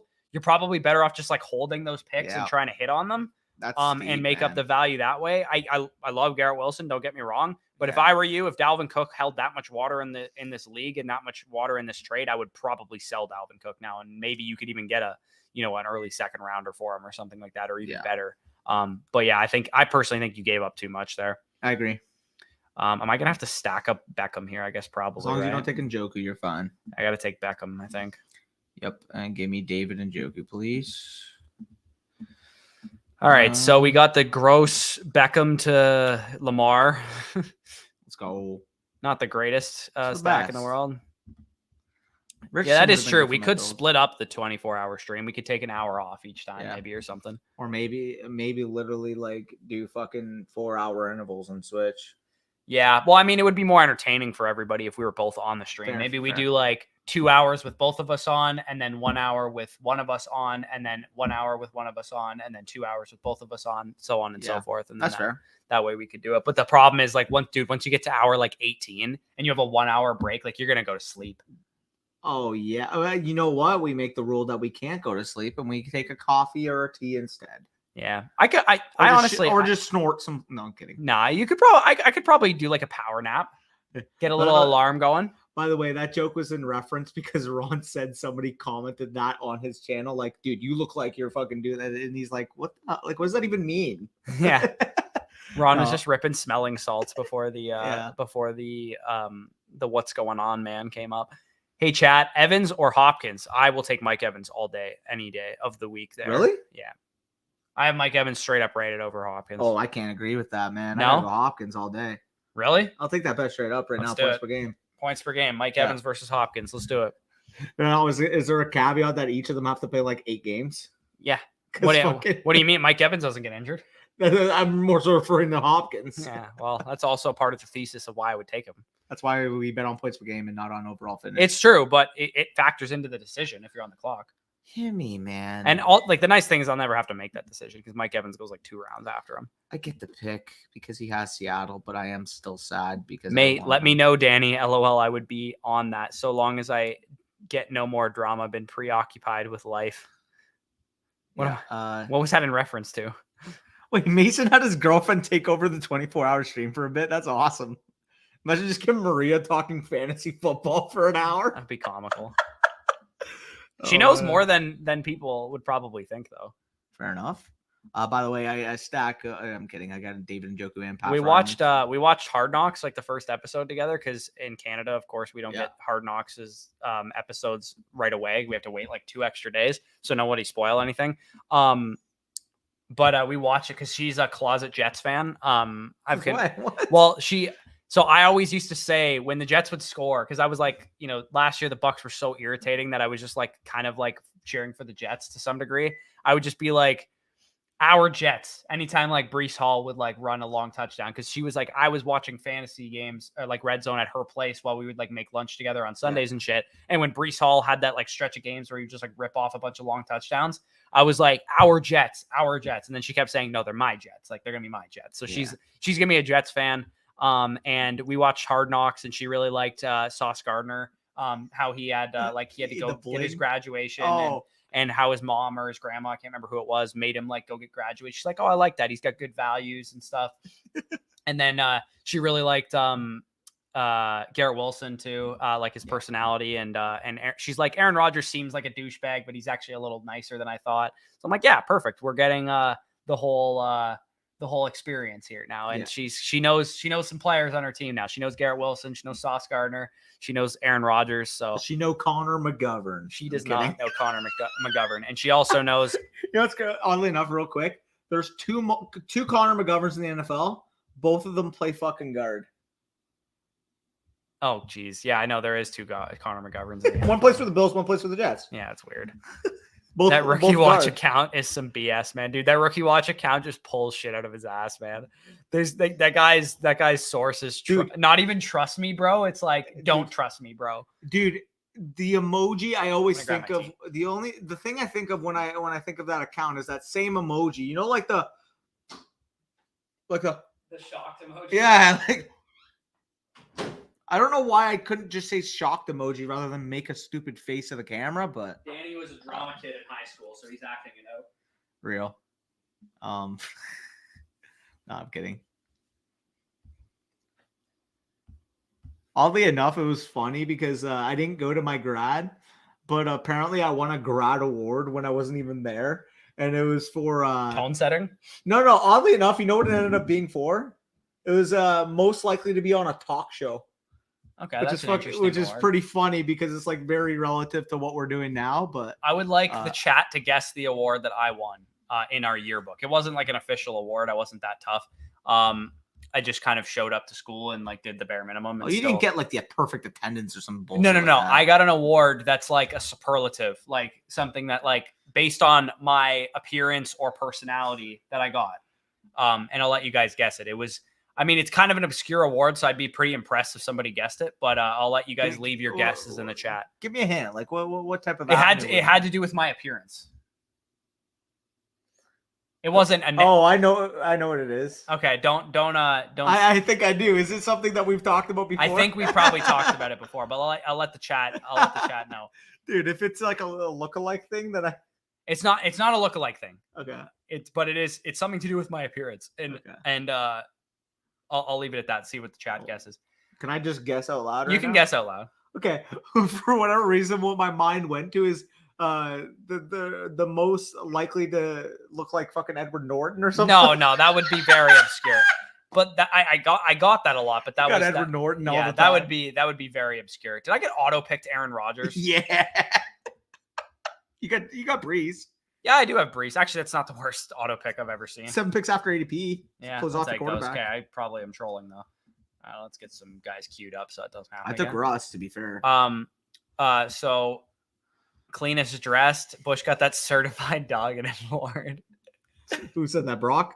No, I wish I was the cleanest dressed. Unfortunately, I went to a school with uniforms, so we all dressed the same. Oh. Did you have uniforms at your school? Yeah. Yeah, you did. I never wore them, but You went to Catholic high school, dude. too, though, right? We had uniforms, but dude, like I swear I would just wear fucking sweaters and bring my backpacks to class, and like they did not give a shit. Our school was so lame. You'd wear a hoodie in class. They'd be like, "Take your hoodie off," and like, they would say it. I would just say no, and they just didn't do anything. They just didn't care. So the girls would wear like full-on blankets in class, and they were like, "No, they were not uniform violations." I'd wear one hoodie. They're like, "Can't wear that." I'm like, "This is bullshit." Yeah, suck my nuts. Definitely planning on selling Dalvin Cook week 1 or 2. I have Lamar and Anthony Richardson at quarterback. When Mason, yeah, he's got his girlfriend. Yes, super chill. Ron Stewart doing smelling salts for sure. Trade offer I got Chase for Russell Wilson, Purdy, Gibbs, and a 24 Chase. Devy first. Yeah, give me Chase, dude. Dude, what even is a 24 Devy first? Yeah, it's not that good. Like, what do you take? Michael Penix? Congrats. Cool. Awesome. He might be the 101. Am I taking Greg Dulcich here? 3 tight end bill? Fuck it. I have 3 running backs, so I literally don't need much running backs. I feel like I need to go back to the running back position now because I literally fucking don't need running I've backs. ignored it for so long. Grab a Damian Harris there. Garrett Wilson gets traded to the Chiefs. That would be awesome, honestly. I'm not even like, how high would Garrett Wilson go in drafts if you got traded to the Chiefs today? Would he go higher? Wide receiver 3. You think he would? Do you think he would go much higher? He should. Actually, no, he probably because Kelsey's still there. I think he would go after like I think he would go around where Diggs and Cup go probably. Well, I was just gonna say, would you take Hill or would you take him? Would you take Hill or On the Diggs? Chiefs? Hill or that's what I'm saying. I think I would take Garrett Wilson. So would I. It'd be close though. It would be close. Dude, a 24% target share on the Chiefs is literally scoring you fucking wide receiver 2 overall. But I think that's where his ADP would be. It'd be like 7, 8, 9 area probably. and I would take him there every time. Maybe he'd go earlier than that. I could be wrong. That's interesting. Because it's still Kelsey there. It's not like Who he's mentioned? Oh, it's okay. Wait, is that a bold prediction? What? next thing you know, she's watching all 22 and taking notes on 2024 prospects. Yeah, I wish that she was that interested in football. She likes Red Zone because there's no commercials and shit, but she gets so irritated with the commercials in regular games, as do I. Like, we all do, but I think it's like the attention span thing. We've all been spoiled by Red Zone that like the second you watch a Thursday night game and it's like not, and there's not like a touchdown every 5 minutes, you're like, what the fuck? This game sucks. Yeah, facts, real. What gone are the days where I could just watch like somebody grind out 4 gritty yards on 3rd and 6. Enjoy it. Yeah, like I used to be able to enjoy that. Now I'm like, where's the touchdown? Anytime you see a fullback converting a crucial 4th and 2, man, like you just have to appreciate it, man. It's just ruining. That's what they're there for. It's ruining the game. Man, Scott Hansen's fucking ruining it. bring back the old days. But I'm gonna pound in the rock. Fancy left this one to bring in analytics. Shake my head. Yeah. Fucking the socialists that want to throw the ball. Sad. It's RPO is conservative trickery. Facts. Cleanest dressed. No, it was not cleanest dressed. So the award that I won was most likely to get ID'd when I'm 30. was the What? award. Ironically, I haven't been ID'd much. Dude, I haven't gotten ID'd since I was 18. Right, but so in high school, I did look a lot younger than I do now. Like I still look young. I think people like would look at me and be like, you know, you look a little younger or whatever. But I don't know. No, like So you're telling me Edward Norton was actually not a bad guess? no, it wasn't a bad guess. He probably got ID'd when he was 30. Well, yeah, and Edward Norton also too. Like when he was most famous, like when he broke onto the scene, he was like young. Like Yeah. he looked young. Like he didn't have any facial hair. He was like Fight Club and like all those movies. Like he was pretty young in those movies. So A new ball. What can I say? you kind of did no ball there. What can I say? But yeah, I figured Chase. My thought for a counter was asking for Kyler instead of Russ. Yeah, if you got Kyler in that deal, then I'd probably take the Kyler side. Me asking advice in Devi, which I'm in a league with Bush and Dan. Oh, it's in that league. That's funny. Oh, It's in the league that we're in. I just took that in. I still love to watch the whole game. Fuck Red Zone. So what I like to do is pull up I have 3 screens usually going on Sundays. I have Red Zone in the middle, and then I have whatever 2 games I want to watch that week, whether it's like a Bucks game or like a Jets game or, a game that's like, Chiefs and Bills or something like that. I put one on each side, and then I watch Red Zone in the middle, like sound wise. I have Red Zone playing. So that's what I like to do. So you get some of the like watch the full game atmosphere, but then also you're not missing anything from the other games. Yeah, it makes sense. Okay, I'm probably gonna grab another Mostert chair. Guy just absolutely fucking. This is gonna sound hammering gross, these but hear drafts. me out. Oh, do I? Oh, I'm thinking about Bryce Young, but it's really early on him, to be honest. If there's a commercial, I just watch a different game on my phone. Yeah, thanks. Oh, is it too gross if I set up the Adam Thielen, DJ Chark turn and then try to backdoor frickin' Bryce Young as my quarterback too in a 3 quarterback build? Probably is gross, but like I'm still gonna do it because I just said that. Yeah. Now let's just hope that nobody goes with DJ Chark because you're literally. If somebody goes with DJ Chark, I'm just gonna take Kyler Murray. Point blank. Yep. So. I the actually Chargers like guys. Red Zone, but I usually just watch 2 games. I concurrently like instead. Yeah, that's fair. I mean, I like I want to see whatever, like everything that happens. Like, cause I don't want to, same. I don't want to hop on especially cause I mean, we got to tell you guys like what to do and advice and stuff. Like I don't want to miss a Underprepared. fucking 75-yard touchdown from somebody. 100%. I agree with you there. And I like on Monday mornings too. I usually like to watch some of the games that they didn't like show a lot of, like in condensed game film sometimes. I don't always like watch every game in condensed game film on Monday, but I will do it like in the 1 p.m. window, especially when there's like 10 games going on at once. Sometimes you miss a lot of the other shit. If I can get Mahomes at 102 and Trevor Lawrence is that too early for No. quarterback? He's elite, so no. What do you mean? And Trevor Lawrence? I'm assuming in the second round. Yeah. What? And Trevor Lawrence in the second round is Yeah, tell me ridiculous. out. How old are you guys? So Corey is turning 25 in September, and I turned 23 in March. Yeah, the big quarter cinch. Yeah, that's wild, bro. You're old. Yeah, I'm about to be old as F. Did I actually get sniped on DJ Chark and Kyler Murray, bro? I guess he's himmy, bro. What can I say? Oh, I would also, by the way, I would love like a legitimate Octobox setup. Imagine That'd be having an pretty dope. Octobox in your living room and you could watch all the games at once. That is also just like pure ADHD. Like, do you really want to be doing that? You probably are fine just watching Red Zone instead. Yeah. Scott Hansen, when he was on the randomizer with Overset, he literally funny. He showed his setup, and it's the most degen thing I've ever seen in my life. Oh, bro, when me and Marco were at Guelph, dude, I swear. So we would have my PC, which had 2 monitors, and then we would have each of our laptops, which is another screen in itself. So we'd either go in my PC room, watch it there. We put Red Zone on one screen, and we put 3 games on the other screens with the main game that we want to watch at the big monitor. Or when we were in the living room, we would just do the same thing, but we get one of our roommates like say, hey, you want to watch football? Yeah, sure. He'd put in his laptop, and then we put Red Zone on one of the TVs and just watch like individual games. Yeah. So yeah, we degen that shit. We degen that shit. Bush, what do you want for Pollard and no flocking? Brock, we've been over this. You don't have any first rounders. I offered you for Pollard, no? Or no, I rescinded it because I had too many rounds. What I want is a first rounder. I'm rebuilding, and I'm not selling Pollard for anything less than a first rounder. And a first rounder 2026. A first rounder plus too, because that's what he's worth. He's the top 5, top 6 redraft running back. I should be able to get a mid to late first rounder and a mid to late second rounder for the It's gonna be tough. No, because Bryce Young is him. Bryce Young is him. Facts. I got a 2 TV setup, red zone on the left, game of interest on the right. Yeah, see, very fair there. Sometimes I'll also with the game of interest on either side of me and the red zone in the middle. Sometimes I'll pull up a third game on my phone. Yeah, same. Or my laptop. Dude, or something hypothetically, like that, if I like have to like run out quickly, like to go grab something, dude. I'm the type of guy who will literally like watch it on data on my phone just to make sure I didn't miss anything. oh, I do that all the time. All the time. Well, this is fucked, but I actually missed a little bit of the Super Bowl on the big screen because when I was driving back to Niagara for my boy's birthday, it was literally the day of the Super Bowl because his birthday was the day before. Oof. So I had to watch some of the fucking Super Bowl on my phone. Yeah, that's kind of horrible. I came back though for the end, so we made up for it. But yeah, watching a Super Bowl on your phone is not fun. I just remembered that I won $3,000 on the Super Bowl. I can't believe that happened still. Yeah, fucker. That dude, Kadarius Toney, I talked so much shit about the guy. He won me $3,000. Like, What I did he should do? probably Catch a touchdown? Yeah. I probably should not talk so much shit It's a about screen Kadarius. pass, right?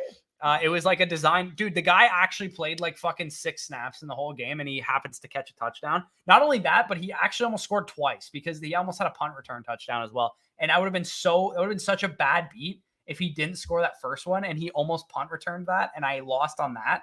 That would have been such a bad beat. But yeah, no, literally the bet that I made on the Super Bowl was that Jalen Hurts would rush in the first touchdown of the game. What's this tight end run, by the way? Literally, I needed a tight end too. That's hilarious. I parlayed Jalen Hurts' first rushing touchdown with Kadarius Toney anytime touchdown and Jalen Hurts alternate passing yards of 250 plus. So the first two things were the way bigger long shots, and they happened first. But then Jalen Hurts got to the passing yardage number in the third or the fourth quarter or whatever. So that was pretty insane, and I won $3,300. You were fucking probably screaming your lungs out. Yeah, I freaked. So Maria and her best friend were watching the Super Bowl with me, and when Kadarius Toney caught the touchdown, I like freaked out. I was like, "Oh my god, let's fucking go! Let's fucking go!" And they were like, "What?" Like she knew I needed him to score a touchdown. She's like, "Was that him? Was that 19?" And I was like, "Yeah, that was him." And I was like, she's like, "You just won fucking $3,000." I'm like, "Well, I haven't won it yet. I still need Jalen Hurts to throw for more yardage, which would really suck." And my heart was beating out of my chest at that point in time. But you were all nervous. I was so nervous, dude. I was like, dude, if Jalen Hurts gets injured or something, I'm gonna be so sad. Did I just get sniped on Jordan Love? There's actually no fucking way. Do I do it? Danny? I have Kelsey. Do I do it? One tight end build? Do I do the one tight end? Do it. I might have to do it. Do it. Go a 10 wide receiver. Do it. Am I taking a naked Brock Purdy because he fell 11 picks past ADP? Are we that gross around Pollard, these streets? Breece Hall, Damian Harris, Raheem Mostert, and Kendra. I can stop the running back position at that. I think we might go with a 10 wide receiver build. Let's go. And with that being said, I'm actually going to take my final running back, and that's going to be Gus Edwards, just because I see no other fucking quarterbacks that I want. 27-year-old facts. Should I trade away Cooper Kupp and Kyle Pitts for Austin Eckler and Mike Evans? No. I'm assuming this is redraft and not dynasty, but No. if it's dynasty, absolutely not. Even in redraft, absolutely not. Yeah, Cooper Kupp and Kyle Pitts, I would much rather have there. Why do you have another tight end like the Hawkinson? Just trade Hawkinson for a lot of value. Yeah. If this is a dynasty league, then absolutely trade Hawkinson. Yeah, even in a redraft, bro. Like if Pitts isn't getting you like what you should be getting, just see what Hawkinson gets you and see if he gets you like. I mean, looking in this range right now, Hawkinson went in what, the 5th round?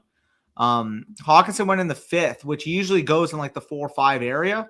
If you can trade him for, I mean, in home leagues, you might be able to get like Mike Williams or someone better than that. In a home league, do you think you can get close to Jerry Jeudy if you add a little piece? Yeah, probably. I'd rather do that. I have a first, but I refuse to give it. Oh, he does have a first. Well, dude, like, I got you. Tony, like, here's the thing. Like, do we want to invest premium draft capital, like first rounders into running backs? No, but Tony Pollard's going to be a fucking top 6 running back this year. And he's still young enough that he's going to be solid going forward. So it's not like you're sinking yourself into a pit of despair by investing into Tony Pollard. I actually gave you an offer for him. Yeah, and I didn't want it. Oh, okay. Well, you could have just. I don't want. I did. I told you I didn't want DeAndre Swift at the time. Oh, okay. I didn't know that. I mean, okay. Let me figure this out after. What the fuck's going on? Am I gonna have to take a naked Brock? No, I can't. I mean, it's 18 picks past ADP. Give me a solid and don't take Tank Dell. because I was not planning on I have it. the Burks Tank Dell mini correlation. I gotta go Bryce Young. I have a little mini stack with Thielen, so it makes more sense for me. Gross. Yep. But I do like Bryce Young, so he's never gross. Well, I gotta take a third quarterback. Anyways. 14 man, full PPR, 2 flex. Should I wait on quarterback and tight end and load up on running backs and wide receivers? 14 man league. I mean, I am definitely gonna want to go, strong at those positions. But in a 14 man league, having a positional advantage, it really does help you out in the same way that like having a positional advantage in an 8 man league helps you. When you have like a Travis Kelce in a 14 man league, like nobody's touching you at the tight end position in your league, and you're going to be well above the pack from that perspective. So I don't think you should wait on tight end or quarterback. I honestly don't really view 14 man formats as any different realistically than 12 man drafts. Like maybe a little bit, you want to be maybe taking one extra depth piece before you go for like swinging for upside options. But outside of that, like I don't really view it that much differently. I just gave you exactly what you could have been looking for. Correction. I refuse to give my first round pick until midseason, and I know I'm a contender. So, Brock, for what it's worth, it ain't going to be just a first round pick for Tony Pollard midseason if he's having a monster year and your first is going to be late. Ain't just going to be one first rounder. I'll tell you that. Check your phone. My phone's over there. I don't have it. Check your sleeper then. Okay. It's probably not even going to be logged in because sleeper never is for some reason. Actually, we do see Brock Purdy go off the board. Yeah, go ahead. Grab me my phone. It's over there. Is it charging? Oh, sorry. It's by the. Where is it? Where did I put it? Oh, it's right beside me. I'm sorry. I'm stupid as hell. That's nice. I'm dumb. Sorry. I don't want any running backs, dude. I just gotta get rid of one off my team. I don't want them. Okay. You want Pollard? You give me a 1 or 2. I don't have a 2, so no. Okay. Well, then that's I'll give you a 3. it's gonna cost you a 1 and a 2. I don't have a 2, so I'll give you a 3. Don't want a 3. Damien Harris and 3. Yeah, don't want Damien Harris. Okay. Well, that's all I can give you. So. You got a young wide receiver that's worth it 2? Fuck no. I don't have a young wide receiver. Do you actually not? Dude, my wide receivers that would be quote unquote young would be guys that I value over Tony. You really don't have a young. That's what I mean. They're all ancient. And then Rashid Shaheed. You want Shaheed? No. Okay. Like that's what I mean. No, They're you want they're all preseason- ancient, and then Rashid Shaheed. You want preseason darling Nathan Rourke? I do not. Did you pick him up? I have in the taxi squad. They're disgusting. No, I drafted him, bro. I'm not even trolling. That's gross. I am not even trolling. I took him in the 29th round. That's gross. Oh man. Fucking good times. Too bad the game of interest is my Patriots. Unwatchable fact. Yeah, they're pretty pissed. Okay, I got one more. What is the line you draw for a second quarterback at 211 in the same Superflex format? Is Tua too much of a reach where I can possibly get Waddle or Jacobs? So you're referring to redraft by the sounds of this, and not Dynasty. I'm assuming you watched our video. Yeah, Deshaun Watson is the drawing line for me as the last quarterback I would take with a second round pick. Yeah, I mean, like if you want to argue, I would not take Dak or no, Cousins. I was going to say Dak or Kirk at the 302, but 211, like you should still be able to get access to an elite player positionally. So no, I would rather just punt and like in home leagues, you might be able to get Richardson in the 4th. I think I might be too big of a bitch to do it. Do it. Do the one tight end build. Do it. Do I have any Raiders Colts correlation with Renfro? No. Giants. I don't have Rams on this team. Jets. I do have Aaron Rodgers. Let's take Mecole Hardman here. Nice. What else we got here? Rate this trade. 1 quarterback dynasty. Trevor Lawrence and Chase Brown. I give up. CJ Stroud, Goff, and 2 mid-2026 seconds. Give me Trevor Lawrence all day and twice on Sunday. Oh, 1 quarterback trade. Yeah, it's a 1 quarterback still trade. Seconds, bro. Like, give me a T-Law. Yeah, I mean, just consolidate the asset. I think I would still probably. That's the most electric experience you've had watching a lay hit. Oh, parlay. Yes, that was 100% the most electric experience I've ever had watching a parlay hit. Nothing off my head, man. Like incremental $100 wins, sure. Like fucking, I'll make like a 3-part parlay on basketball once, and I fucking bank like $400-$500. But Like I haven't realistically like bet a lot in terms of parlaying. I more so just go best ball and fucking regular fantasy for the most part. Here's the fun part is that I don't know if we're allowed to announce this, so I won't announce it yet, but there is something that might change in relation to betting in Ontario that involves Underdog. Let me just put it that way. Yeah. It's not DFS related, so I'll let you put 2 and 2 together, but that'll definitely be really, really cool if we get that, because that will be a new way for us to talk Underdog Fantasy and make some bets at the same time. So I am not going to do it. Like I said, I'm going to bitch out and I'm going to take a tight end. It's my pick anyways. I'm not doing the one tight end build. I'm going to wait for you till you say you do. Yeah. I'm just going to take Josh Palmer, or actually, is Robert Woods actually taken? You guys fucking reek, whoever took him. Dalty, you fucking stink. Your two of your running backs are Kareem Hunt and Zamir White, bro. Like, take a shower. Perfect tight end to go with Travis Kelce, by the way, is Michael Mayer. He's perfect tight end. You take him in the 18th round. He's free, and he's a rookie tight end. He's got some upside, and he could help you out there. So, top 10 rookie picks, one quarterback for 2024, Chill says. So right now, off the top of my head, my 2024 top 10 would be 2025.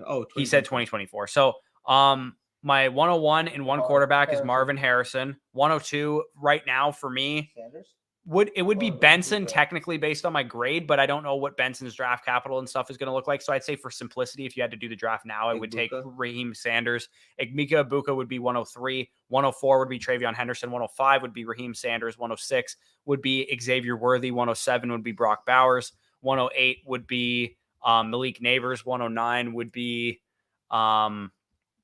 probably you get into the like Braylon Allen, Blake Corum, Donovan Edwards, range there, Will Shipley. And then wide receiver wise, you're looking at Romo Dunze. There's a bunch of wide receivers that could take big steps this year, like AD Mitchell and some of the guys. Dorian Singer now with Dorian. USC. Yeah, Dorian Singer had some nice film. I was a fan of his. We do have, for what it's worth, if you guys are interested in 2024 prospects, I did break down film of the 2024 class on our site. Those are exclusive. You're not going to see those on YouTube because they'll get taken down if I put them on over here. So if you want to check those out, those are on the site, flockfantasy.com. For the record, though, Chill, like Caleb and May would find their way into this. Yeah, that's true. Yeah, in a one quarterback draft, Caleb would probably be after Bowers, to be honest, or after Neighbors. Maybe. I would take Caleb earlier, bro. Honestly. You think you would still take him over? Well, dude, like think where are you taking the elite quarterbacks in a one quarterback guy league? You're still taking them in the second round, right? Yeah, I think he'd be in that range with Bowers and Neighbors, probably ahead of Neighbors, like 107, 108 area. I can tell you right now, his ADP is probably going to be just behind a guy like Trevor Lawrence, like coming into the league. Yeah, like over under right now, Dynasty startup ADP next year, Caleb Williams is the 107.5. I think I would take I think he'll be higher than that, to be honest. I was going to say 106.5. I don't know how gutty that's on. That's awfully lofty because that requires one of like Herbert, Burrow, Hurts, that's Lamar to fall below Caleb Williams. I'll tell you right now, when you think about it, some of those guys will be like 28 years old. But you want to take the 21-year-old quarterback, it kind of makes some sense. But at the same time, like I think Caleb Williams at minimum will be a 1-2 turn pick, most likely a top 10 draft pick, most likely in Superflex. Dude, I think it's closer to him being a top 5 pick than it is to being a out of the first round. Yeah, no, I think that's probably a fair take, especially if he goes to a team that maybe has some like weapons or something to work with. The Cardinals would be great. The Cardinals would be great, yeah. Again, I don't know how likely this is. If they somehow walked out of that draft with him and fucking Marvin Harrison, and you got Marvin Harrison, you got Marquise Brown, you got an offensive line that's improving, you already invested capital in this year. Like, yeah, their defense is still fucking train wreck, but I mean, in fantasy, is that really the worst thing for a quarterback, especially when you're expecting a lot of passing volume with an offense that's expected to be dynamic and an offense that we basically know inherently we need to put up points even to have a chance in games? So, yeah, Jared sent me a trade in No Flock, and he offered me Marquise Brown in a 2024 second for Tony Pollard. My offer's better than that. I don't think that's a bad offer, Jared. I personally am. I want my offer's better. I need a better state. You have your first round pick, Jared. Just do it. You know you want to. You want to give me your first and your second for Tony Pollard. I'd give you a third back maybe, and that's the highest I'd be willing to go on that because I think Tony Pollard absolutely should fetch a first and a second in a trade. He's still young enough. he's got a fucking studly workload this year, and he's gonna be a top 6 running back in redraft. So I can't part way as much as I like Marquise Brown, and second's fine too. It's just they're not good enough assets to move off of a guy like Pollard. Hey, Brock, I offered a first, so get your Pickens and a 2 out of here. Yeah, he does. But he do be offering me George Pickens and a 2 for him a lot. Does he actually? Yeah, no, he actually does. I need a better asset than that. Like George Pickens and a 2. It's like 1. Yeah, you did send me a 1, but I don't want Damian Harris. I need if you had like Marvin Mims on your team and you sent me a Mims and a 1 for Tony Pollard, and I can't remember who the other person you asked for was. Cole Kmet. Like that's fine. But you have, I need one little extra piece, a second rounder or an equivalent player. Otherwise, I feel like I'm selling low on Pollard. I think I can get a 1 and 2 from. I can give a 1 and 3 in Harris. John Wick says just liked and sub. You guys are great. Yeah, listen to John Wick. Definitely like and sub if you haven't already done so. Bush loves him. That Bryce Young. I'm going to wake up to some ridiculous offer just because Bush wants that QB in tone setters. In tone setters, thankfully, Jay Full, I am competing, so I probably will not be going after Bryce Young unless you want to sell him to me for cheap. Because I could use a guy like Bryce Young, and everybody is fucking clamping their cheeks on every contending quarterback in that league because everybody has Kirk Cousins, Geno Smith, Jared Goff, all these guys. They're all trying to compete. Well, you offered me for Russell Wilson. Why would I sell you Russell Wilson when I'm trying to beat you? That's what I mean. Like, how am I supposed to get a contending quarterback in that league when everybody is contending? Why do you think I shot for Russ at the draft? I already could tell based off the teams that had like the ideal like quarterbacks to move, that like Russ was like the only one that I could actually fetch. So that's why I made the offer at the draft. I got lucky. I think I can get by with Justin Fields, Brock Purdy, and Sam Howell. I think I can do it. I think that's fine personally, but I would prefer to have a Kirk Cousins type, but I just can't get one at this point in time. Any of y'all motherfuckers want Jared Goff in Dynasty? In that league, I would love him, but you are not in that league. Trying to collapse for Caleb. Gonna take more than Goff to get Caleb in Dynasty. My guy. No, he just means he's going to get Goff off of his team so he can lose out and get Caleb. Yeah. Mayer, yes, Mayer indeed. Top 5 2024 quarterbacks. So right now, for me, I think you have to put Caleb Williams and Drake May number 1 and 2. Easily. I have KJ Jefferson number 3, but the one thing I want to take into account with based on the film that I watched, my top 5 quarterbacks were Caleb Williams, Drake May, KJ Jefferson. Who was my 4th quarterback? Quinn Ewers. Oh, Michael Penix Jr. and Jackson Dart. Those were my top 5 quarterbacks that I watched.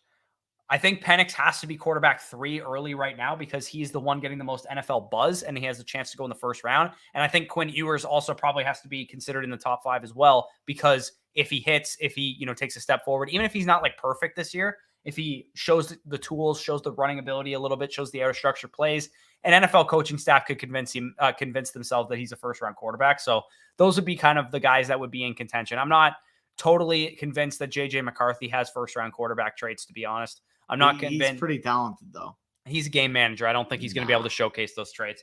Also, I'm trying to think who else. Bo Nix is getting some NFL buzz. Yeah, we already mentioned Ewers. Trying to think who else is in the quarterback class. Shadir Sanders, a wild card. Some of those guys are interesting. KJ Jefferson's the one that I like the most. I think he has the most complete game, and because he runs at a high level, I think he can be great for fantasy. But as of now, I'm not seeing a lot of NFL buzz outside of like Bruce Feldman, who talked about him as a big time potential guy that could rise this year, and like some other people.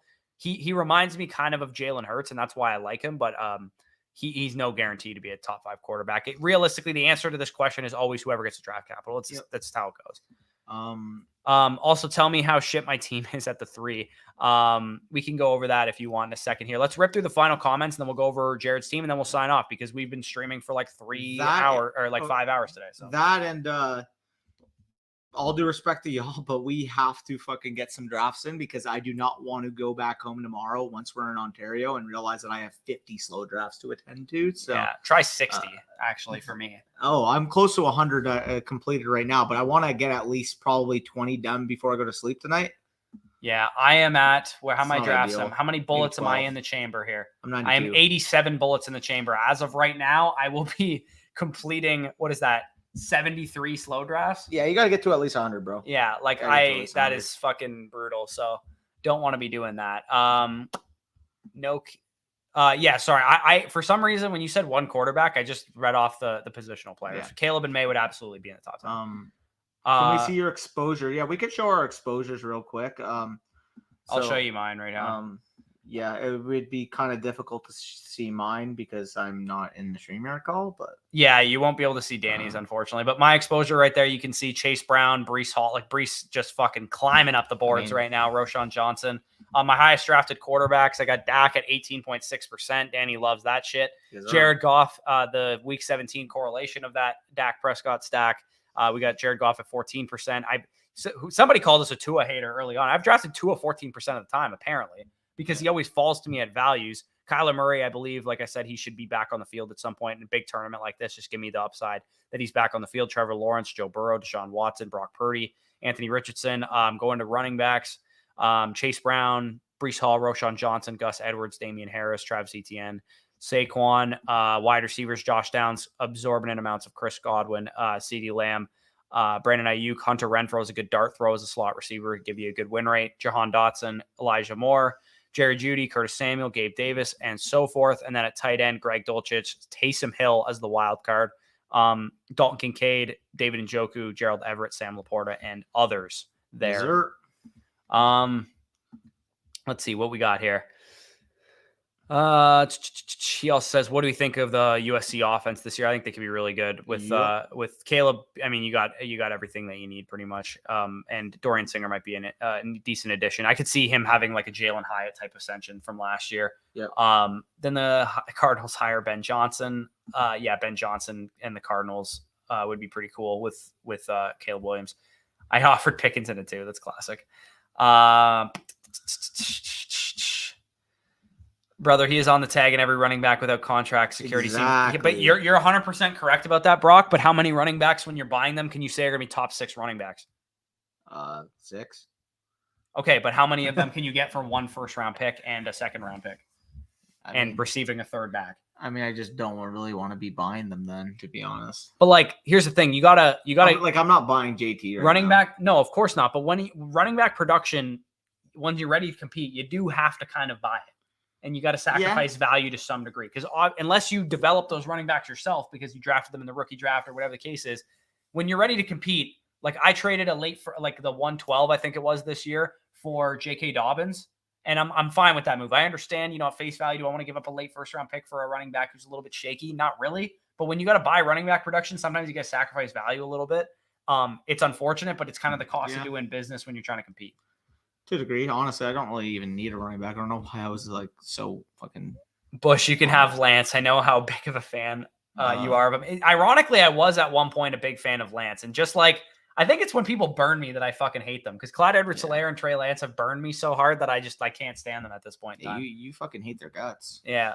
I don't feel secure about Pollard beyond this year's salary. I don't disagree with you, but it's not like he's going to be a dead asset is really more my point. Obviously, you're paying for this year's production. Everybody kind of knows that when you're buying Pollard, but it's not like he'll be useless next year. Like he'll still probably have an early second round type of value. You're going to lose value on him, but that's, like I said, the cost. If he's an early round, a second round value, why would I also give an extra first on that for 1 year of production? Though is kind of obviously that's definitely not what you want to do. But again, cost of doing business for a running back. Danny, how are we feeling about Deuce? I mean, we already talked about Deuce at a number of occasions, but my thought process is that Malik Davis, Rico Dowdle, these guys are early down backups. They didn't add any early down bangers, which makes me think that Tony Pollard is the early down banger. And Deuce Vaughn is the best pass catching back, including Tony Pollard on that roster. Yeah. I could give a 1 and a 2 in week 5 if I'm 4-0, but right now it's tough to give. Again, Brock. 1 and a 2 in week 5. Maybe I take that if nobody's biting, but I think he's going to smash this year. So I don't really want to. Even if he smashes though, nobody's offering like 2 1s. Yeah, that's fair. So, but maybe it's not a person who's off to a 4-0 start that's offering that's fair. So what I'm going to do real quick is drop some links in the chat. And as we sign out of here, I want to thank you guys for joining us.